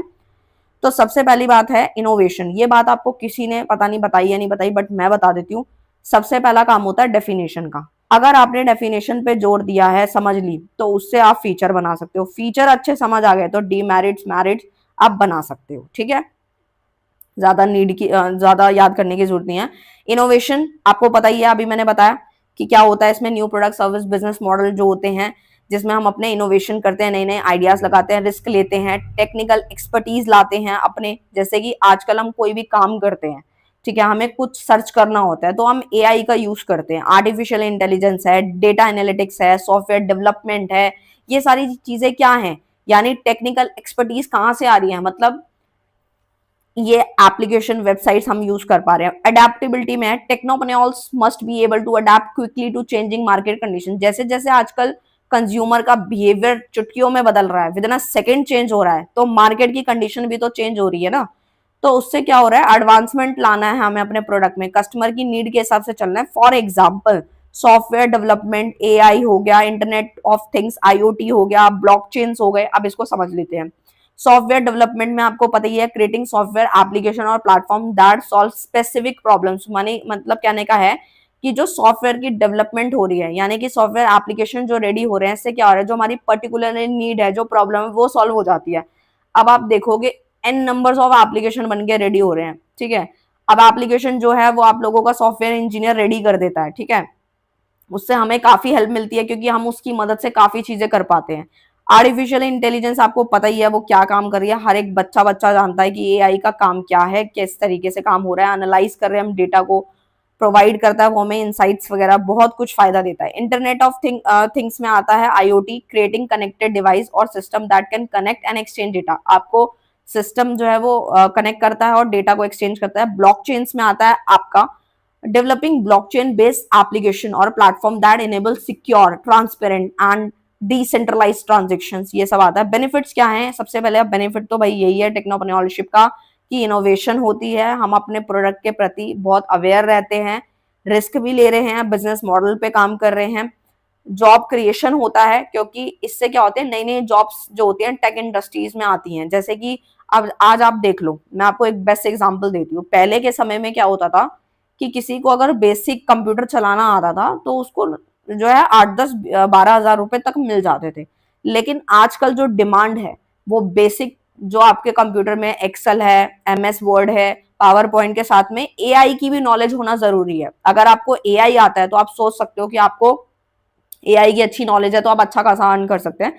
तो टेक्नोलॉजी का जो आप देख सकते हैं जो एडवांसमेंट आया है, इकोनॉमिक ग्रोथ है, ठीक है, ये सारी चीजें। चैलेंजेस क्या है, टेक्निकल कम्प्लेक्सिटी है, यानी कि जो हमारे technology based business can be complex and challenging. अब आप सोच सकते हैं कि चैलेंजेस जो चैलेंजेस है हमारे बिजनेस के अंदर, बिजनेस मॉडल के अंदर, वो बढ़ते ही जा रहे हैं। क्यों बढ़ रहे हैं भाई, क्योंकि आप आजकल हम देख रहे हैं टेक्नोलॉजी बहुत तेजी से चेंज हो रही है, कंज्यूमर का बिहेवियर चेंज हो रहा है। अगर आज हम अपने आप को चेंज नहीं करेंगे, चीजों को लेके अवेयर नहीं रहेंगे, अपने एनवायरमेंट के हिसाब से नहीं चलेंगे, तो हम पीछे रह जाएंगे। कंपटीशन की अगर मैं बात करूं तो कंपटीशन में आता था tech industry is highly competitive. जो हमारी टेक की जो इंडस्ट्री है बहुत हाईली कॉम्पिटिटिव है, क्योंकि इतने ज्यादा, अभी आप कोई भी लाइन उठा के देख लो, सबके अंदर, मतलब किसी भी निच में उठा के देख लो, कोई भी लाइन उठा के देख लो, सब में कंपटीशन है। मैनी स्टार्टअप्स हो रहे हैं, कंपनीज एस्टैब्लिश हो रही हैं, तो कंपटीशन बढ़ता जा रहा है। रेगुलेटरी इश्यूज भी आते हैं, ठीक है, पर्टिकुलरली डेटा प्राइवेसी को लेके, सिक्योरिटीज को लेके, मतलब फायदे मिल रहे हैं हमें, ठीक है, बट नुकसान भी है, ठीक है, इस तरीके से। तो ये आप देख सकते हो किस तरीके से आइडिया प्लस टेक करेंगे तो टेक्नापनियल बनेगा, ठीक है। What is cash management, explain its feature. अब बात आती है कैश मैनेजमेंट की कि पैसे को मैनेज कैसे करना है। तो भाई आप ये सोचो, अगर आपके पास 10,000 रुपए हैं तो आप उसको मैनेज करना चाहते हो, तो आप क्या करोगे उस 10,000 का, आप क्या करोगे। अभी के टाइम पे आप ये सोचोगे कि भाई मैं 10,000 बैंक में रखूंगा तो मुझे इंटरेस्ट नहीं मिलेगा, मैं एक काम करता हूँ शेयर मार्केट में लगाता हूँ, मुझे अच्छा खासा इंटरेस्ट मिल जाएगा। बट इट्स टोटली डिपेंड कि आप शेयर मार्केट में भी लगाते हैं तो जरूरी नहीं आपको प्रॉफिट ही होगा। अगर आपको उसकी अच्छी नॉलेज है, आप रिस्क ले सकते हैं, लॉन्ग लास्टिंग के लिए रखने हैं तो बेनिफिट है। बट स्टिल अगर आप सेफली रखना चाहते हैं तो पोस्ट ऑफिस, बैंक वगैरह में रख सकते हैं और थोड़ा बहुत जो इंटरेस्ट मिलेगा वो आपको मिल जाएगा। बट अगर हम ऑर्गेनाइजेशन की बात करें तो कोई छोटा मोटा पैसा तो होता नहीं है यहाँ पे हमारी कंपनीज में, ऑर्गेनाइजेशन में, तो पैसे को मैनेज करना एक बहुत बड़ी प्रक्रिया है। तो cash management refers to the process of managing. मैंने आपको दो तरीके से समझाया, आपके पास जो फंडिंग है और जो ऑर्गेनाइजेशन के पास फंडिंग है, उन दोनों में फर्क है, तो मैनेज करने के तरीकों में फर्क आ जाता है। तो cash management refers to the process of managing on organisation cash flow, ठीक है। कि आपका कैश फ्लो कितना है, इंक्लूडिंग इनफ्लोज एंड आउटफ्लो, कि आपकी ऑर्गेनाइजेशन से कितना पैसा जा रहा है और कितना पैसा आ रहा है, इनफ्लो एंड आउटफ्लो, ठीक है, to ensure that it has the sufficient liquidity to meet its financial obligation. Effective cash management is a critical for business to maintain stability, risk को कम करना, फाइनेंशियल परफॉर्मेंस ऑप्टिमाइज करना, मतलब ये सब चीजें क्या है कि हमारे को कैश मैनेज करने, मतलब एक ऐसा प्रोसेस है कि हमें ऐसा नहीं है कि सिर्फ पैसा जा रहा है, पैसा आ भी रहा है, जा भी रहा है, दोनों को देखना है हमने, ठीक है। और लिक्विडिटी जो है हमारी, सफिशिएंट लिक्विडिटी होनी चाहिए to meet the financial obligation, की हमारी जो ऑब्लिगेशन बनती है वो भी पूरी होनी चाहिए। मतलब अगर 10 रुपए आ रहे हैं लेट सपोज, तो अगर हमें किसी को 8 रुपए देने हैं तो देखना पड़ेगा कि 8 रुपए देने हैं या कितना देना है, ठीक है।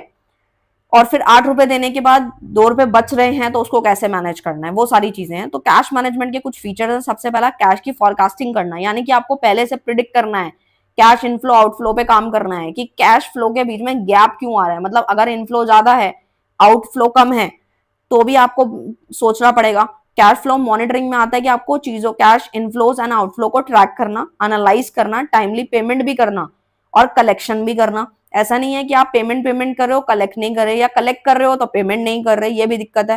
कैश पोजिशनिंग में आता है cash balance to ensure sufficient liquidity होनी चाहिए, कि भाई ऐसा नहीं है आपने सारा पैसा किसी एसेट पे लगा दिया और जब आपको किसी को पेमेंट करनी थी तो आपके पास कैश ही नहीं है, ठीक है। तो शॉर्ट टर्म इन्वेस्टमेंट होनी चाहिए ताकि आपको रिटर्न्स अच्छे मिले। फंडिंग होना चाहिए, यानी कि आपको अरेंजिंग फॉर फंडिंग और credit facility to meet the cash flow need. अगर आपको कैश फ्लो की नीड है तो आपको पता होना चाहिए कि क्रेडिट फैसिलिटी कहाँ से मिल सकती है कम उस पे ब्याज पे, इंटरेस्ट पे। रिस्क मैनेजमेंट में आता है, यानी कि कैश फ्लो रिस्क को मैनेज करना। मार्केट रिस्क हो गया, जैसे क्रेडिट रिस्क हो गया। अगर आप इन सब के बारे में नहीं सोचोगे कि आपने किसी से उधार ले लिया और आपने ये ब्याज के बारे में सोचा ही नहीं और आपने दिए ही नहीं, तो आपकी ब्याज का रेट तो बढ़ता जाएगा। तो वो सारे पॉइंट्स भी हैं। तो बेनिफिट्स क्या है इसका, कैश मैनेजमेंट का, कि अगर आप कैश को पहले से ही प्रिडिक्ट कर लेते हो और पहले से ही अच्छे से उसको मैनेज कर लेते हो तो क्या क्या फायदे हैं। पहला फायदा क्या है, लिक्विडिटी इंप्रूव होती है, ठीक है, यानी कि जो आपकी ऑब्लिगेशंस है वो टाइमली फुलफिल होती हैं। रिस्क भी कम होता है, जो आने वाला जो शॉर्टेज होने वाली है कैश फ्लो की वो भी मिनिमाइज होता है, कम हो जाता है, क्योंकि आपने पहले से उसको मैनेज कर लिया। ऑप्टिमाइज फाइनेंशियल परफॉर्मेंस होती है इससे, ठीक है, एफिशिएंसी भी बढ़ती है, ठीक है। टूल्स एंड टेक्निक्स क्या हैं इसकी, सबसे पहला कैश फ्लो स्टेटमेंट बनाओ। इसी चीजों से हमारे कैश जो है पैसा जो है वो मैनेज होता है। तभी हमने क्लास 11th या 12th में हमने कैश फ्लो स्टेटमेंट बनाना सीखा था, जिसमें इनफ्लो आउटफ्लो का हमने फॉर्मेट सीखा था।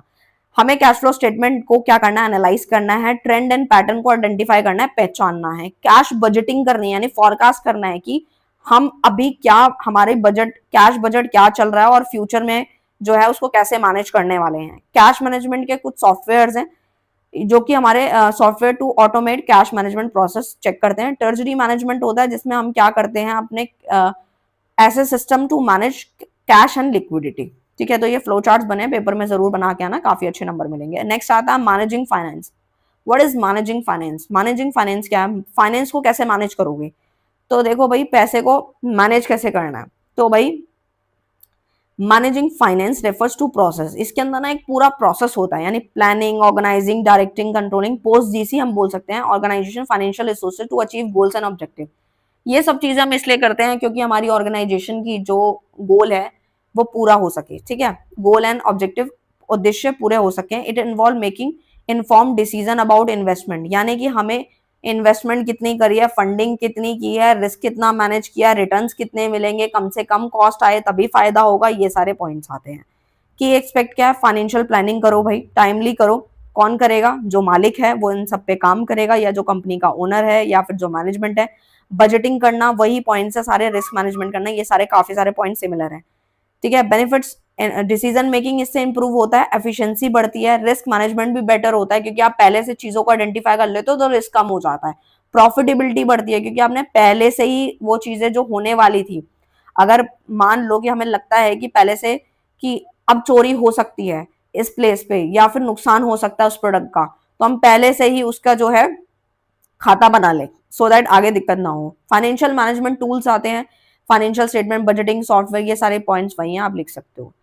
फुल कॉन्सेप्ट ऑफ एचआरएम क्या होता है, ह्यूमन रिसोर्स मैनेजमेंट। आप सोचोगे मैम हमारा सब्जेक्ट जो है उसमें एचआरएम का क्या काम, तो देखो भाई जो हमारे बिजनेस है, जो हमारा एंटरप्रेन्योरशिप है, जिसमें वर्कर काम कर रहे हैं या फिर जो मालिक अपने नीचे वर्कर रख रहा है, तो उसमें एचआरएम क्या होता है, ह्यूमन रिसोर्स मैनेजमेंट, यानी कि जो इंसान है वो क्या है, एक रिसोर्स है, एक संसाधन है। बिना इंसान के हम कुछ काम कर लेंगे? बिल्कुल नहीं कर सकते। चलो माना कि मशीन सारे काम कर लेती है, बट जो दिमाग लगाने वाला काम है, जो दिमाग लगाया जा रहा है कि हमें पता है कि ये सामान इधर से उठा के उधर रखना है, तो क्या मशीन वो भी कर लेगी? नहीं कर सकती। कुछ काम ऐसे हैं जो कभी मशीन नहीं कर सकती, ठीक है, और कर भी देगी तो इतने फाइन तरीके से नहीं करेगी। अगर मैं एक छोटा सा एग्जांपल लूं तो बढ़िया एग्जांपल दूंगी जो आपको फटाफट समझ आ जाएगा। अब आप सोचो कि जैसे जैसे टेक्नोलॉजी बढ़ रही है, एआई का जमाना बढ़ता जा रहा है, और हम देख रहे हैं कि अभी किसी हाल ही में कुछ टाइम पहले किसी प्रोफेसर ने, किसी यूनिवर्सिटी के प्रोफेसर ने एक जो है रोबोटिक टीचर जो तैयार किया था बहुत सस्ते से प्राइस में। आपने हो सकता है वीडियो वगैरह में देखा होगा। तो मुझे वो एग्जाम्पल याद आया क्योंकि आप लोग अभी कॉलेज में हो तो आपको वो एग्जाम्पल रिलेट हो पाएगा। तो उसमें क्या था कि वैसे तो बहुत कॉस्टली नहीं था, बहुत सस्ते तरीके से उसको बनाया गया था, और उसको मतलब सुनाई भी ढंग से नहीं दे रहा था, मतलब पास जाके बताना पड़ रहा था कि आपका क्वेश्चन क्या है। तो अब आप ये सोचो कि लाइक जैसे हम लोग पढ़ा रहे हैं आपको, ठीक है, तो हमारा पढ़ाने का तरीका और जो एक रोबोटिक टीचर का पढ़ाने के तरीके में क्या फर्क है? उनके पास इमोशंस नहीं है, फीलिंग नहीं है, वो आपको जैसे कोई बच्चा रो रहा है क्लास में या फिर उसका जो मूड है वो अच्छा नहीं है, तो टीचर सही कर सकता है, यानी कि एक क्वेश्चन समझाने के चक्कर में दो कॉन्सेप्ट और समझा देगा। बट जो रोबोटिक चीज है वो जो आप इनपुट दोगे बस वही आउटपुट ही मिलेगा आपको, ठीक है। तो यही फर्क है। तो उसी एग्जाम्पल से मैं रिलेट करूँ कि ह्यूमन रिसोर्स मैनेजमेंट की, इंसान जो है वो एक रिसोर्स है, उसको कैसे मैनेज करें, यानी कि इंसान जो है वो एक बहुत बड़ा रिसोर्स है, बहुत बड़ा संसाधन है, ठीक है, लिमिटेड काम कर सकता है, दिमाग लिमिटेड है, ठीक है, बट काम वो बढ़िया तरीके से कर सकता है। तो human resource management, HRM is the strategic and coherent approach the managing an organisation most valuable asset, ठीक है, इट एम्प्लॉई, ठीक है। HRM involve planning, organising, directing, controlling the procurement, development, compensation, integration, maintenance and separation of human resource to achieve the organisation goals. यानी कि HRM क्या है, एक strategy है जिसमें हम ऑर्गेनाइजेशन के अंदर एक वैल्यूएबल एसेट है कि अगर उस पर्सन को यहाँ पे बुलाया गया है एज अ काम करने के लिए। अब आप देखोगे कंपनी के अंदर क्या होता है, चीजों को पहले से प्लानिंग करनी पड़ती है। मशीन प्लान कर लेगी, सारे काम नहीं कर सकती। जगह को फिल करना है तो वो भी इंसान करेगा। ये सारे काम इंसानों के द्वारा हो रहे हैं, जिसमें इंसान की एक स्टेज बनी है, पहले रिक्रूटमेंट करो। एक्चुअली मैंने इसका सब्जेक्ट पढ़ाया था, काफी डिटेलिंग में पढ़ाया, अगर आपने वो पढ़ा होगा तो आपको समझ आ रहा होगा पूरा मोस्ट प्रोबेबली। तो उसमें क्या था कि पहले रिक्रूटमेंट करो, पहले बुलाओ कंपनी में लोगों को, ठीक है, रिक्रूट करो, फिर उसके बाद जो है कंपनसेशन, मतलब उसका सिलेक्शन होगा, फिर उसको अच्छा सा बढ़िया सा मेंटेनेंस वगैरह, इस तरीके से काम चलता रहता है। तो की फंक्शन क्या है, वही वाले पॉइंट्स है जो मैं ऑलरेडी समझा चुकी हूँ। रिक्रूटमेंट एंड सिलेक्शन करना, यानी कि अगर कोई किसी के पास टैलेंट है, सबसे पहले क्या है, मैं आपको एक एग्जांपल से समझाती हूँ, पूरा कॉन्सेप्ट समझ आ जाएगा। ह्यूमन रिसोर्स मैनेजमेंट में क्या होता है कि मान लो ये एक ऑर्गेनाइजेशन है, इसमें लोगों की जरूरत है, ठीक है, मान लो एक अकाउंटेंट की जरूरत है, तो बहुत सारे लोगों को बुला लिया गया कि आओ इंटरव्यू देने, तो वो रिक्रूटमेंट है। सिलेक्शन है, यानी कि हायरिंग द बेस्ट टैलेंट। आज के टाइम पे बेस्ट टैलेंट जो मिनिमम सैलरी ले, फ्रेश माइंडेड हो, उसको लेना कंपनी पसंद करती है। ट्रेनिंग एंड डेवलपमेंट हो, यानी कि उसके पास स्किल हो, नॉलेज हो अच्छी खासी, उसको ले लेगा। परफॉर्मेंस मैनेजमेंट में आता है कि हमें क्या करना है, एम्प्लॉय की परफॉर्मेंस को मैनेज करना है, इवेलुएट करना है वो किस तरीके से काम को कर रहा है, ठीक है। कंपनसेशन एंड बेनिफिट्स में आता है डिजाइन करना, यानी कि designing and administrating reward system, यानी अगर वो काम अच्छा कर रहा है तो उसको रिवॉर्ड्स दो, ठीक है, उसको कहीं ना कहीं बोनस दो, सो दैट वो कंपनी में टिका रहे। एम्प्लॉय रिलेशन उसके अच्छे होने चाहिए। टैलेंट मैनेजमेंट होना चाहिए, यानी टैलेंट मैनेजमेंट में आता है जो हाई पोटेंशियल एम्प्लॉयज होते हैं उनको रिटेन करना, आइडेंटिफाई करना, डेवलप करना। फायदे क्या हैं इसके, ऑब्जेक्टिव क्या हैं, सॉरी ऑब्जेक्टिव मतलब इसका उद्देश्य क्या है, मतलब ये एचआरएम का उद्देश्य क्या है। तो सबसे पहले रिटेन टैलेंट अट्रैक्ट करता है, यानी कि जो मोटिवेटेड एम्प्लॉयज हो उनको रखना पसंद करते हैं, जो जिनकी परफॉर्मेंस अच्छी हो, एक्सपीरियंस अच्छा हो, उन्हीं को हर कोई लेना पसंद करता है। बेनिफिट्स क्या है भाई, अगर हम अपनी ऑर्गेनाइजेशन में अच्छे इंसान को लेंगे जिसके पास नॉलेज है, फ्रेश माइंडेड है, और वो बिल्कुल अभी अभी पढ़ाई करके आया है, अच्छी अच्छी उसको नॉलेज है, अच्छे से वो कम्युनिकेट करता है और हमारी ऑर्गेनाइजेशन को ग्रोथ भी दे, तो इससे क्या होगा, हमारी प्रोडक्टिविटी बढ़ेगी, ऑर्गेनाइजेशन की डिसीजन मेक बेटर होगा, इंप्लॉय एंगेजमेंट बढ़ जाएगा और कॉम्पिटेटिव एडवांटेज भी मिलेगा, ठीक है। तो इस तरीके के पॉइंट्स हैं, तो आप ये फ्लो चार्ट भी बना सकते हो। अब आते हैं right institution set by central government, कुछ इंस्टीट्यूशन सेट किए गए हैं सेंट्रल गवर्नमेंट के द्वारा, तो वो समझ लेते हैं। सबसे पहले reserve bank of India RBI, जो कि रिस्पॉन्सिबल है हमारा मॉनेटरी पॉलिसी के लिए, करेंसी मैनेजमेंट के लिए और बैंकिंग रेगुलेशन के लिए। जितने भी बैंक्स रेगुलेट कर रहे हैं वो इसी के अंडर में आते हैं। करेंसी को ये देखता है, करेंसी मैनेज करने का काम आरबीआई के पास है और मॉनेटरी पॉलिसी का काम आरबीआई के पास है। नेक्स्ट आता है securities and exchange board of India, ये सेबी जो है रेगुलेट करता है सिक्योरिटीज मार्केट एंड इन्वेस्टर के इंटरेस्ट को प्रोटेक्ट करता है, यानी राह दिखाता रहता है कि कुछ गड़बड़ ना हो, धोखाधड़ी ना हो। प्लानिंग कमीशन में आता है नीति आयोग, ठीक है, जिसमें आता है आपके 5 ईयर्स प्लान हो गए, आपके इकोनॉमिक डेवलपमेंट को प्रमोट करने के लिए प्लानिंग कमीशन रेडी करवाया गया है। नीति आयोग में आता है policy think tank to the provide strategy and technical advice देता है गवर्नमेंट को कि किस तरीके से आपको स्ट्रेटेजीज बनानी है, पॉलिसीज पे काम करना है। इंडियन रेलवे हो गया, वो आपके जैसे कि आपकी ट्रांसपोर्टेशन सर्विस है, इन सब में काम करते हैं। एसबीआई आपको पता ही है, आपका बैंकिंग सेक्टर है जो कि आपके गवर्नमेंट बैंक में आता है। Life insurance corporation of India, जो कि आपके state owned life insurance company है, जिसमें लोग जो है एलआईसी वगैरह कराते हैं ताकि उनका आने वाला समय जो है वो थोड़ा सिक्योर हो जाए। इंडियन स्पेस रिसर्च ऑर्गेनाइजेशन है, जो कि एक स्पेस एजेंसी रिस्पॉन्सिबल है स्पेस रिसर्च के लिए और डेवलपमेंट के लिए। आई होप आपको क्लियर है। बिजनेस प्लान क्या होता है, तो देखो भाई, बिजनेस प्लान एक डॉक्यूमेंट है जिसके अंदर ऑर्गेनाइजेशन के गोल क्या है, ऑब्जेक्टिव क्या है, मकसद क्या है, किस लिए वो काम कर रहा है और सक्सेस कैसे मिलेगी। तो इस तरीके से क्लियर डायरेक्शन दिखाता है, ये हमारा एक रोड मैप तरीके से काम करता है और डिसीजन मेक करने में मदद करता है। तो की कंपोनेंट्स में आता है एग्जीक्यूटिव समरी होती है, इसमें कंपनी की डिस्क्रिप्शन होती है, हिस्ट्री बताई जाती है, कौन ओनरशिप है, किस तरीके से काम हो रहा है। मार्केट एनालिसिस होती है, इसके अंदर कस्टमर की नीड क्या है, कंपटीशन कितना है, मार्केट ट्रेंड्स क्या चल रहे हैं। प्रोडक्ट में आता है आपका डिस्क्रिप्शन ऑफ प्रोडक्ट, यानी प्रोडक्ट का डिस्क्रिप्शन बताया जाता है, प्रोडक्ट किस प्रकार का है, कितनी क्वांटिटी में है, क्या प्राइस है। नेक्स्ट आता है मार्केटिंग एंड सेल्स स्ट्रैटेजी, क्या रहने वाली है कि हम अपने टारगेट मार्केट को कैसे अचीव करेंगे, कस्टमर तक कैसे पहुंचेंगे, ये सब आता है। ऑपरेशनल प्लान्स में आता है प्रोडक्शन, लॉजिस्टिक मैनेजमेंट, ये सब की डिस्क्रिप्शन होती है। फाइनेंशियल प्लान कैसे बनाएंगे, बैलेंस शीट, इनकम स्टेटमेंट, ये सारी चीजों को जो है डिटेल इंफॉर्मेशन होती है। मैनेजमेंट टीम में सारे के सारे जो हमारे मैनेजमेंट की टीम होती है वो किस चीज के लिए रिस्पॉन्सिबल है, किसको क्या काम दिया है, कौन किसके लिए रिस्पॉन्सिबल है, एक्सपीरियंस कितना है, वो सब मेंशन्ड होता है। बेनिफिट्स क्या है इसके, बिजनेस गोल क्लैरिफाई रहते हैं, डिसीजन मेक बढ़िया होता है, इन्वेस्टर्स अट्रैक्ट होते हैं क्योंकि हम उस पर पहले से काम कर रहे हैं, हमारी अपॉर्चुनिटीज और जो थ्रेट्स होते हैं वो भी आइडेंटिफाई हो जाते हैं पहले से। तो बिजनेस प्लान्स आपको, आई होप आपको क्लियर हो गए होंगे। एक होता है स्टार्टअप, टाइप्स में आते हैं स्टार्टअप, ग्रोथ, स्ट्रैटेजिक। स्टार्टअप आपको पता ही है क्या होता है, लॉन्च करना और ग्रोथ स्ट्रैटेजी पे काम करना। ग्रोथ नाम से ही क्लियर है, इसको हमने आगे बढ़ाना है, फर्दर एक्सपैंड करना है, तो वो ग्रोथ है। ग्रोथ कैसे पता चलती है कि पहले अगर हम 10 रुपए कमा रहे हैं तो फिर हमने 20 रुपए कमाना शुरू कर दिया। स्ट्रैटेजिक में क्या होता है कि लॉन्ग टर्म गोल्स होते हैं, नई नई स्ट्रैटेजीज होती हैं। आई होप आपको क्लियर है। और नेक्स्ट वाला क्वेश्चन जो है वो आपका मॉडल्स के ऊपर है, तो वो मैं यहाँ से नहीं करा रही, उसके लिए आपको वन शॉट देखनी होगी, क्योंकि जो मैंने वन शॉट में कराए हैं वो आपकी जो यूनिवर्सिटीज में जो क्वेश्चन पूछे गए ना, जोन सी थ्योरी इंपॉर्टेंट है सारी, इसमें तो काफी सारी दी गई हैं, बट जो आपकी यूनिवर्सिटी में जो क्वेश्चन पूछा जाता है मॉडल और थ्योरी का, तो वो आप वहां से कर लेना, ठीक है। नेक्स्ट क्वेश्चन पे आते हैं जो कि है what are the factors influencing entrepreneur ecosystem, ठीक है। अब हमारा जो कॉन्सेप्ट है वो वही है जो हम समझ रहे थे, बट उसके पीछे इकोसिस्टम लग जाता है। तो entrepreneur ecosystem is shaped by various factor that foster innovation करना, एंटरप्रेन्योरशिप एंड इकोनॉमिक ग्रोथ, यानी कि पॉलिसीज, रेगुलेशन, गवर्नमेंट की पॉलिसीज एंड रेगुलेशन, इससे क्या होता है, पॉलिसीज सपोर्टिव होती हैं, इंसेंटिव, टैक्स इंसेंटिव हो गया, ये सब आता है।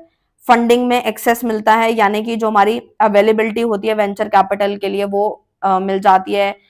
हमारे इन्वेस्टर भी हेल्प करते हैं इसमें। ह्यूमन कैपिटल में आता है स्किल फोर्स होना चाहिए, टैलेंट पूल होना चाहिए, access to education and training programmes देने चाहिए, सो दैट अगर वर्कर को अच्छी ट्रेनिंग मिलेगी तो वो अच्छा काम करेगा, अच्छा काम करेगा तो ग्रोथ अच्छी।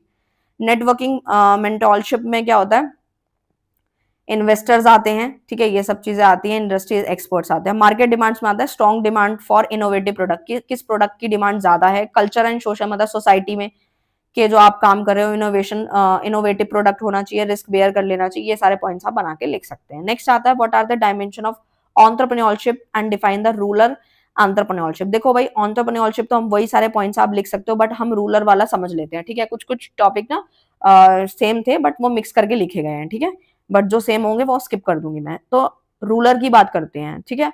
तो रूरल आपको पता ही है क्या होता है, रूरल कौन सा एरिया होता है, गांव का एरिया होता है। तो जो रूरल एंटरप्रेन्योरशिप होते हैं refers to the entrepreneur activity that take place in rural areas, मतलब जो गांव के एरियाज में देखे जाते हैं उन्हीं को हम बोलते हैं रूरल एंटरप्रेन्योरशिप।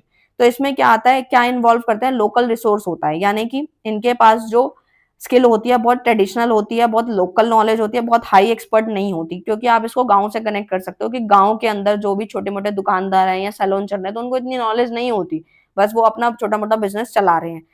लोकल नीड्स पूरी कर देते हैं, आसपास के जो कम्युनिटीज हैं या फिर जो आपके प्रोडक्ट हैं छोटी मोटी नीड पूरी कर देते हैं। एम्प्लॉयमेंट अपॉर्चुनिटी थोड़ी बहुत क्रिएट हो जाती है जिससे छोटा मोटा काम मिल जाता है उसके अंदर, और सस्टेनेबल डेवलपमेंट भी प्रमोट होता है। ठीक है, इतना क्लियर है। नेक्स्ट आता है, what are the various type of competencies which can help entrepreneurship to release the goal. तो कंपिटेंसीज क्या होता है, सबसे पहले टाइप्स की बात करें हम, टाइप्स ऑफ कंपिटेंसीज की बात करें तो उसमें आता है टेक्निकल, फिर आता है बिजनेस, फिर आता है interpersonal, strategical, leadership, adaptability, flexibility, creativity and perseverance, ये सब आते हैं। तो सबसे पहले समझ लेते हैं ये होता क्या है। तो सबसे पहले बात कर लूं मैं तो टेक्निकल की बात करते हैं। तो टेक्निकल नाम से क्लियर है, industry specific skill and knowledge, इनके पास जो होता है ability to apply technical expertise to solve problem, अगर कोई प्रॉब्लम सॉल्व करनी है तो ये टेक्नोलॉजी की मदद से कर पाते हैं। बिजनेस कॉम्पिटेंसीज की बात करो तो ये हमारे बिजनेस के प्रिंसिपल को अंडरस्टैंड करते हैं, जिसमें पैसों को समझना, मैनेज करना, मार्केटिंग करना, मैनेजमेंट करना, ये सब इसमें आता है। ठीक है, adaptability to develop and implement business strategy, यानी बिजनेस की स्ट्रैटेजी को ये इंप्लीमेंट करते हैं। इंटरपर्सनल कॉम्पिटेंसीज में आता है इफेक्टिव कम्युनिकेशन होता है, रिलेशनशिप बिल्डिंग स्किल होती है। नेक्स्ट आता है स्ट्रैटेजिक कॉम्पिटेंसीज, जिसमें क्या होता है कि हम लोग क्रिटिकली एंड स्ट्रैटेजिकली थिंक करते हैं, सोचते हैं, अपने डेवलपमेंट की कैपेसिटी को बढ़ाते हैं, लॉन्ग टर्म गोल्स के बारे में प्लान्स बनाते हैं। लीडरशिप कॉम्पिटेंसीज में आता है कि हम मोटिवेट करते हैं दूसरों को ताकि वो जो भी डिसीजन मेक करे या उनको प्रॉब्लम सॉल्विंग स्किल्स बढ़ाते हैं उनके अंदर। ठीक है, इतना क्लियर है, 5 पॉइंट्स भी आप लिख सकते हो, इतना सफिशिएंट है। नेक्स्ट पे आता है define business opportunity and the sources of generating business ideas, explain the stages of the process of the new development, new product development. तो सबसे पहले बिजनेस अपॉर्चुनिटी समझो क्या होता है। बिजनेस अपॉर्चुनिटी यानी बिजनेस आपको अपॉर्चुनिटी दे रहा है, यानी कि एक ऐसी सिचुएशन, ऐसी सर्कमस्टांस है जिसमें अलाउ किया जा रहा है, दैट अलाउ एंड एंटरप्रेन्योर और बिजनेस टू जनरेट रेवेन्यू, यानी कि जो आपका एंटरप्रेन्योर है या फिर जो आपका बिजनेस है वो जनरेट करना चाहता है रेवेन्यू एंड प्रॉफिट और कस्टमर की नीड को पूरा करना चाहता है। ठीक है, तो जनरेटिंग बिजनेस आइडियाज के सोर्स आता है मार्केट रिसर्च करो, सबसे पहले कस्टमर को पकड़ो, आप कौन सा प्रोडक्ट मार्केट में बेचने वाले हो, तो कस्टमर की नीड क्या है, प्रेफरेंस क्या है, कौन सा प्रोडक्ट ले रहा है, कितने रुपए में ले रहा है, कौन से कलर का ले रहा है, इंडस्ट्री ट्रेंड्स क्या चल रहे हैं, कंपटीटर को एनालाइज करो कि आपका कंपटीटर कहाँ पे वीक है, वहीं पे आप अपनी स्ट्रेंथ बना लो। पर्सनल एक्सपीरियंस क्या है आपका, नेटवर्किंग बनाओ, फ्रेंड्स, फैमिली, इंडस्ट्री एक्सपर्ट, इन सबसे कनेक्शन लगाओ सो दैट आप ग्रोथ करोगे। न्यू प्रोडक्ट डेवलपमेंट की स्टेजेस है, पहले आइडिया जनरेट करो, आइडिया की स्क्रीनिंग करो, कॉन्सेप्ट डेवलप करो अपने अंदर, उसके फीचर, टारगेट मार्केट क्या है, उन सब पे काम करो। प्रोडक्ट को डेवलप करो, यानी बढ़िया सी पैकेजिंग, डिजाइनिंग, टेस्ट करो कि बाहर क्या कॉम्पिटिटर दे रहे हैं, हम क्या बढ़िया दे सकते हैं। टेस्ट मार्केटिंग में क्या होता है कि आपकी जो कस्टमर का रिस्पॉन्स है वो कैसा है उस प्रोडक्ट के प्रति, सर्वे कराओ, उससे पता चलेगा। लॉन्च में क्या होता है, मार्केटिंग, सेल्स, डिस्ट्रीब्यूशन, ये सब चीजें होनी चाहिए। पोस्ट लॉन्च इवैल्यूएशन में क्या होता है कि monitoring and evaluating the product and service performance in the market, making adjustment as needed, यानी कि आपको उस हिसाब से एडजस्टमेंट करनी है जिस हिसाब से कस्टमर चाहता है। आई होप आपको क्लियर है। बिजनेस प्लान्स मैं ऑलरेडी बता चुकी हूँ। ठीक है, next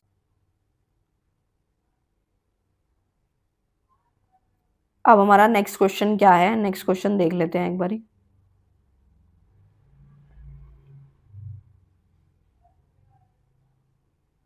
what are the factor affecting location decision, जो हमारे लोकेशन के डिसीजन होते हैं उसको कौन कौन से फैक्टर इफेक्ट करते हैं और कौन कौन से एलिमेंट्स हैं। ठीक है, तो देखो भाई, सबसे पहला तो आता है when deciding a business location, जब भी आप बिजनेस की लोकेशन को डिसाइड करते हैं तो कुछ फैक्टर हैं जो बहुत इंपॉर्टेंट रोल प्ले करते हैं। सबसे पहले तो आपको बिजनेस जहाँ स्टार्ट करना होता है वहां पे आपको टारगेट मार्केट देखनी होती है कि भाई अगर कोई पर्सन है being close to the customer, आपका कोई कस्टमर काफी ज्यादा पहले से बने हुए हैं या आप किसी और प्लेस पे काम कर रहे हैं तो उसकी ट्रांसपोर्टेशन कॉस्ट तो ज्यादा नहीं लगेगी, या फिर आपका कस्टमर की सर्विस तो में दिक्कत तो नहीं आएगी। तो ये सारे पॉइंट सोचने पड़ते हैं। अवेलेबिलिटी ऑफ रिसोर्सेज, यानी कि आप एसेस कर रहे हैं रॉ मटेरियल, लेबर, इंफ्रास्ट्रक्चर, जो कि आपके बिजनेस ऑपरेशन में इम्पैक्ट डालता है।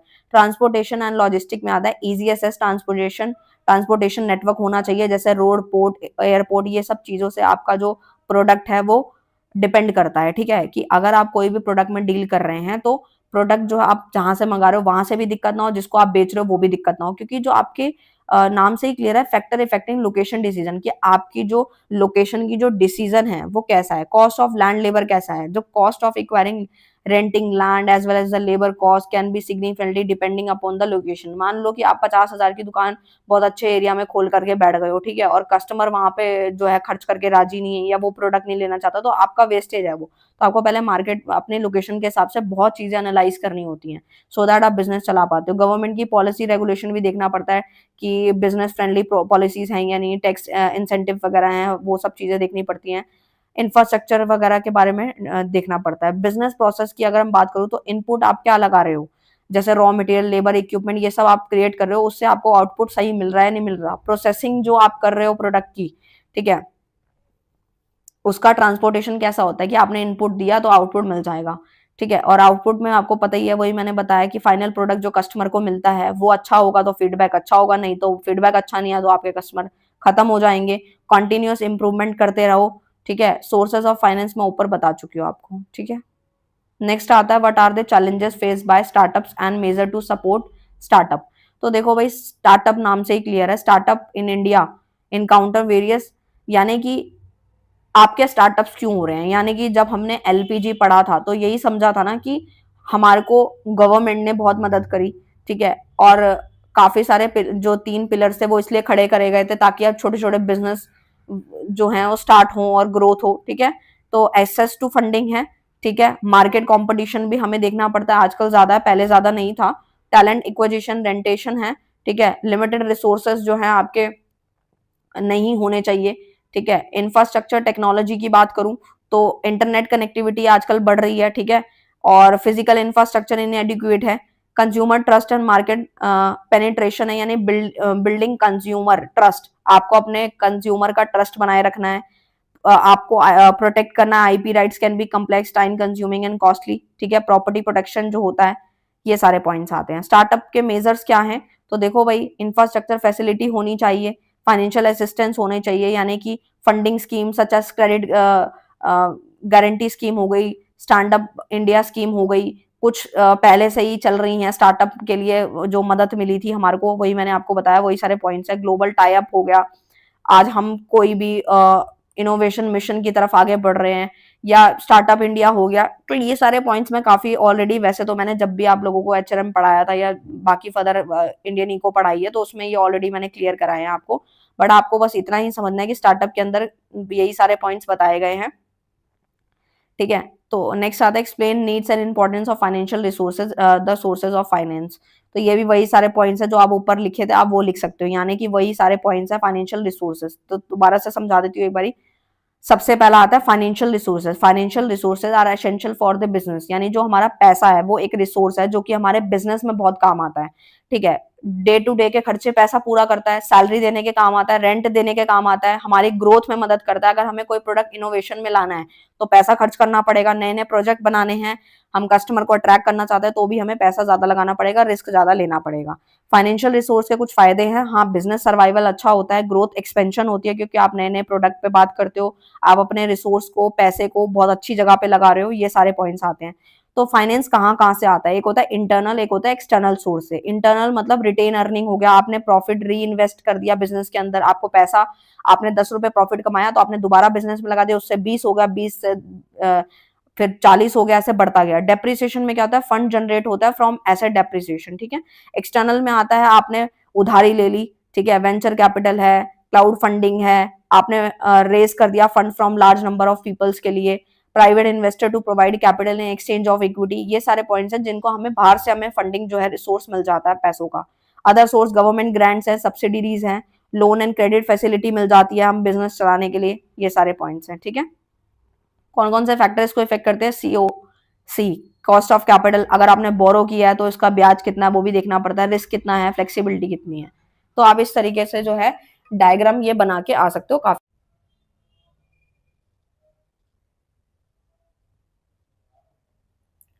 तो हम समझ रहे थे अपना नॉन फाइनेंशियल रिसोर्स के बारे में। तो नॉन फाइनेंशियल के बारे में मैंने बता दिया था आप लोगों को, और इस तरीके का डायग्राम आप बना सकते हैं, ठीक है। नेक्स्ट क्वेश्चन पे आते हैं। Explain the roles of MSMEs and entrepreneurship development and economic development in countries like India.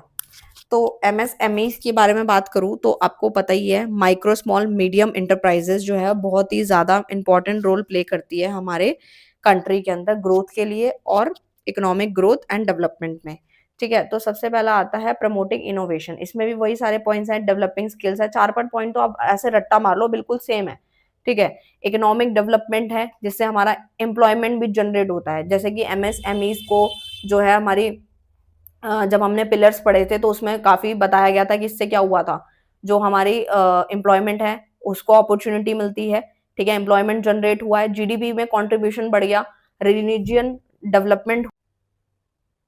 अब आते हैं explain the roles of MSMEs in entrepreneurship development and economic development in country like India. तो सबसे पहले बात करते हैं क्या रोल्स हैं हमारे एमएसएमईज के। तो एमएसएमईज क्या है, माइक्रो स्मॉल मीडियम एंटरप्राइज, एक बहुत ही वाइटल रोल प्ले करता है हमारे एंटरप्रेन्योरशिप डेवलपमेंट में और ग्रोथ में इन कंट्री लाइक इंडिया। आपको पहले पता होगा कि जैसे एलपीजी वगैरह था, तो एलपीजी क्या है, एलपीजी हमारे पिलर्स थे जिसमें जो हमारे बैरियर्स हटाए गए, जो हमारा को ट्रेड करने में मदद किया गया, और गवर्नमेंट भी उसमें साथ दे रही थी, और बहुत सारे जितने भी जिनके पास पैसा नहीं था स्टार्टअप करने के लिए उनको हेल्प किया, लाइसेंसिंग हटाई गई, ये सारे पॉइंट्स जो थे जिससे हमारे को माइक्रो स्मॉल मीडियम एंटरप्राइजेस को मदद मिली, और उनको एक मौका दिया गया कि जिनके पास कम कैपिटल है या फिर थोड़ी और कैपिटल की नीड है तो उनको प्रोवाइड किया जाएगा, और सो दैट वो अपना बिजनेस करें। बिजनेस करेंगे तो कहीं ना कहीं पैसा आएगा हमारी इकोनॉमी में और उससे हमारे को जीडीपी में कंट्रीब्यूशन मिलेगा। तो वही सारे पॉइंट्स हैं, इनोवेशन प्रमोट होता है इससे, ठीक है। और फिर आता है एमएसएमई प्रोवाइड करता है अपॉर्चुनिटीज देता है for entrepreneur to start they and they growth they business, यानी कि वो ग्रोथ करे, यानी ये ऐसी इंटरप्राइजेस स्टार्ट की गई हैं सो दैट लोगों को काम मिले, काम मिले तो स्टार्टअप, स्टार्टअप तो पैसा, पैसा तो ग्रोथ। डेवलपिंग स्किल्स होती हैं, एक्सपर्टीज वगैरह इंडस्ट्रीज में चाहिए होती है तो उससे स्किल भी डेवलप होती है। इकोनॉमिक डेवलपमेंट की बात करूं तो एम्प्लॉयमेंट जनरेशन होता है, जीडीपी कंट्रीब्यूशन देखा जाता है, रिलीजन डेवलपमेंट होता है, एक्सपोर्ट प्रमोशन होता है, ठीक है। एम्प्लॉयमेंट कैसे जनरेट होता है, MSME generate employment opportunity contributing to economic growth and reducing unemployment, यानी कि जो हमारी एम्प्लॉयमेंट जो जनरेट हो रहा है उसमें क्या होता है कि हमारी इकोनॉमिक ग्रोथ भी जो है वो कंट्रीब्यूट हो रही है, ठीक है। जीडीपी कंट्रीब्यूशन देखने को मिल रहा है, रीजन डेवलपमेंट देखने को मिल रहा है, एक्सपोर्ट प्रमोशन हो रहा है। MSME can contribute to export growth by producing goods and service for the international market. हम आजकल एक्सपोर्ट कर रहे हैं, उससे भी प्रमोशन मिलता है इससे हमें, कि अगर आज हम काम कर रहे हैं छोटे लेवल पे, सो दैट अगर हम ग्रोथ करते रहेंगे, हम कुछ नया नया सोचते रहेंगे तो हम एक्सपोर्ट भी करना शुरू कर देंगे। पहले आपने सुना होगा कि पहले जब हमें आजादी नहीं मिली थी तो हम किस तरीके से काम करा करते थे, अपने एरिया में अपने दायरे में काम करते थे, बट स्टिल जैसे जैसे जैसे जैसे चीजें बढ़ती गई और हमने फिर एक्सपोर्ट स्टार्ट कर दिया। एडिशनल बेनिफिट क्या, फ्लेक्सिबिलिटी एंड अडेप्टेबिलिटी होती है। मार्केट जैसे जैसे कंडीशन चेंज हो रही है, फ्लेक्सिबल अपने आप को बनाना, इनोवेशन प्रोडक्ट एंड सर्विसेज लेकर आना, सो दैट जो लोकल नीड्स है वो पूरी हो जाए। लार्ज इंडस्ट्रीज को भी सपोर्ट मिलता है इससे, ठीक है। चैलेंजेस क्या हैं, फाइनेंस को एसेस करता है, रेगुलेटरी इश्यूज वगैरह भी बर्डन जो है इसके देखे जाते हैं। इंफ्रास्ट्रक्चर जो है उसमें भी कमी देखने को मिली है, जैसे कि ट्रांसपोर्टेशन, लॉजिस्टिक, ये सारे पॉइंट्स भी देखने को मिलते हैं। गवर्नमेंट किसने सपोर्ट किया, मैंने वही बताया, प्रोग्राम्स वगैरह चलाए थे तो एमएसएमईज को सपोर्ट किया गया, फाइनेंशियल सपोर्ट मिला उनको, जैसे कोई लोन चाहिए या कुछ भी, वही सारे पॉइंट्स है जो मैं आपको समझा चुकी, बाकी आप रीड कर सकते हो। नेक्स्ट वाला क्वेश्चन है explain importance of family business in India. हमारे जो इंडिया के अंदर फैमिली जो बिजनेस है उसका क्या इंपॉर्टेंस है और क्या चैलेंजेस हैं। तो सबसे पहली बात आती है, फैमिली बिजनेस बहुत ही इंपॉर्टेंट रोल प्ले करता है। सबसे पहले इकोनॉमिक ग्रोथ होती है इससे, फैमिली बिजनेस जनरेट करता है employment, revenue, economic activity. Entrepreneurship में आता है बिजनेस, फैमिली बिजनेस प्रमोट करता है हमारे एंटरप्रेन्योरशिप एंड इनोवेशन को, ठीक है। एम्प्लॉयमेंट अपॉर्चुनिटीज देखने को मिलती हैं। Challenges of business, family business in India, जैसे कि सक्सेशन प्लानिंग, फैमिली कन्फ्लिक्ट्स भी इसके अंदर देखे जाते हैं, मतलब चैलेंजेस हैं ये। मान लो अब मैं एक छोटा सा एग्जांपल देती हूँ कि एक फैमिली बिजनेस चल रहा है जिसके अंदर बेटा बेटी भाई बहन सब काम मिलके कर रहे हैं, तो ठीक है, ये तो फायदा है कि चलो ठीक है, अगर कोई कोई बीमार है तो उसके बदले कोई दूसरा काम कर लेगा, रिस्क सबका होगा, लेकिन कन्फ्लिक्ट्स भी होते हैं फैमिली के बीच में, ठीक है। कोई भाई भाई काम कर रहे हैं, उनके बीच में कन्फ्लिक्ट्स हो जाता है कि उसने ज्यादा प्रॉफिट ले लिया, मैंने क्यों नहीं लिया। प्रोफेशनलिज्म जो है वो बैलेंस होना मुश्किल हो जाता है। कोई घर के मेंबर हैं, कोई ये नहीं बोल सकता मैं मालिक हूँ तू मालिक नहीं है, ऐसा नहीं होता। गवर्नेंस होता है, अडेप्टेबिलिटी होती है, यानी कि जो आपके फैमिली बिजनेस में भी struggle to adapt the changing market condition को अडेप्ट करना, मतलब सबकी राय लेनी पड़ेगी, ऐसा कुछ है। एडिशनल चैलेंजेस देखने को मिलते हैं, लिमिटेड एसेस टू कैपिटल होता है इसमें। सक्सेशन प्लानिंग भी इनएडिक्वेट होता है, यानी जो प्लान बनाते हैं उसमें लड़ाई झगड़े होते रहते हैं, वो कहता मेरी सुनो, वो कहता मेरी सुनो। फैमिली पॉलिटिक्स ही चलती रहती है अपनी फैमिली के अंदर ही, ठीक है। कुछ फायदे भी हैं तो कुछ नुकसान भी हैं। अपॉर्चुनिटी क्या लॉन्ग टर्म अप्रोच होती है, ठीक है। वैसे तो लॉन्ग लास्टिंग चलता है कि हाँ भाई चला आ रहा है, अच्छा खासा बिजनेस चल रहा है, और इनोवेशन भी कर सकते हैं, स्ट्रॉन्ग वैल्यूज भी होती है। इस तरीके का डायग्राम आप बना सकते हो, ठीक है। नेक्स्ट वाला जो है लास्ट क्वेश्चन है, जिसमें आता है आपके शॉर्ट नोट है, जैसे आता है ब्रेनस्टॉर्मिंग, ठीक है। ब्रेनस्टॉर्मिंग में क्या होता है, क्रिएटिव प्रॉब्लम सॉल्विंग एक टेक्निक होती है जिसमें इंडिविजुअल क्या करता है, जनरेट करता है large number of ideas in short amount of time. Come time के अंदर लार्ज नंबर ऑफ आइडियाज वो जनरेट कर पाता है बिना किसी फेसिबिलिटी के, ठीक है। इतना क्लियर हुआ। मार्केटिंग प्लान प्रिपेयर क्या होता है, ठीक है। अब इसमें जो चीजें सिमिलर होंगी ना वो मैं स्किप कर दूंगी। मार्केटिंग प्लान कैसे प्रिपेयर करते हो आप, तो मार्केट को पहले एनालाइज करते हो, मार्केटिंग के ऑब्जेक्टिव देखते हो कि उसमें उद्देश्य क्या है हमारा, मार्केटिंग की स्ट्रैटेजीज बनाते हो और बजट एलोकेशन करते हो, ठीक है। नेक्स्ट आता है detail project report and executive summary, यानी कि अगर आपको प्रोजेक्ट रिपोर्ट को डिटेल में समझाना है, एग्जीक्यूटिव समरी बनानी है, तो आप क्या करोगे, एक आप हाईलाइटिंग की पॉइंट्स को हाईलाइट कर दोगे, रिकमेंडेशन लिख दोगे, ये सारे मेन मेन पॉइंट्स आप मेंशन कर दोगे।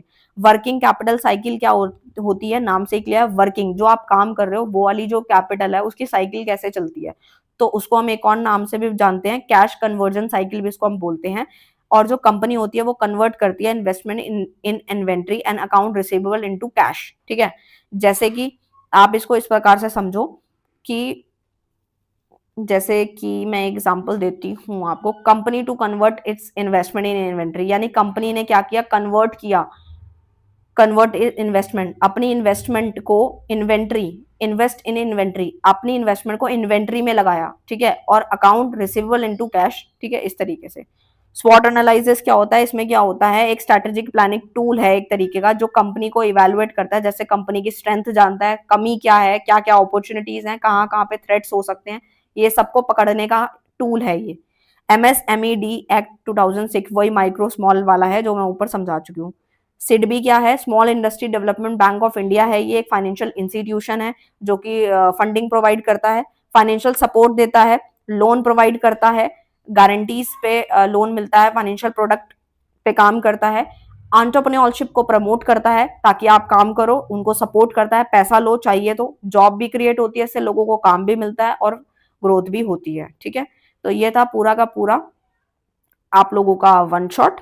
तो इसके साथ आपको जो ऑलरेडी मैंने वन शॉट सिलेबस वाला कराया वो कर लेना, और ये हो गया। अगर कैश पे यही वाला जो आपको पीडीएफ चाहिए तो आप व्हाट्सअप करके ले सकते हैं, ठीक है, दिए गए नंबर पे संपर्क कर सकते हैं जो कि आपके सामने ही है, ठीक है। तो ऑल दी बेस्ट बोलती हूँ आप लोगों को, ऑल दी बेस्ट। आप लोग मुझे पता है अच्छे से करके आओगे, ठीक है, अच्छे से करके आना, मुझे आप पे भरोसा है कि आप अच्छे से करके आओगे। और अब मिलते हैं नेक्स्ट वीडियो के साथ, तब तक के लिए bye bye, thank you so much.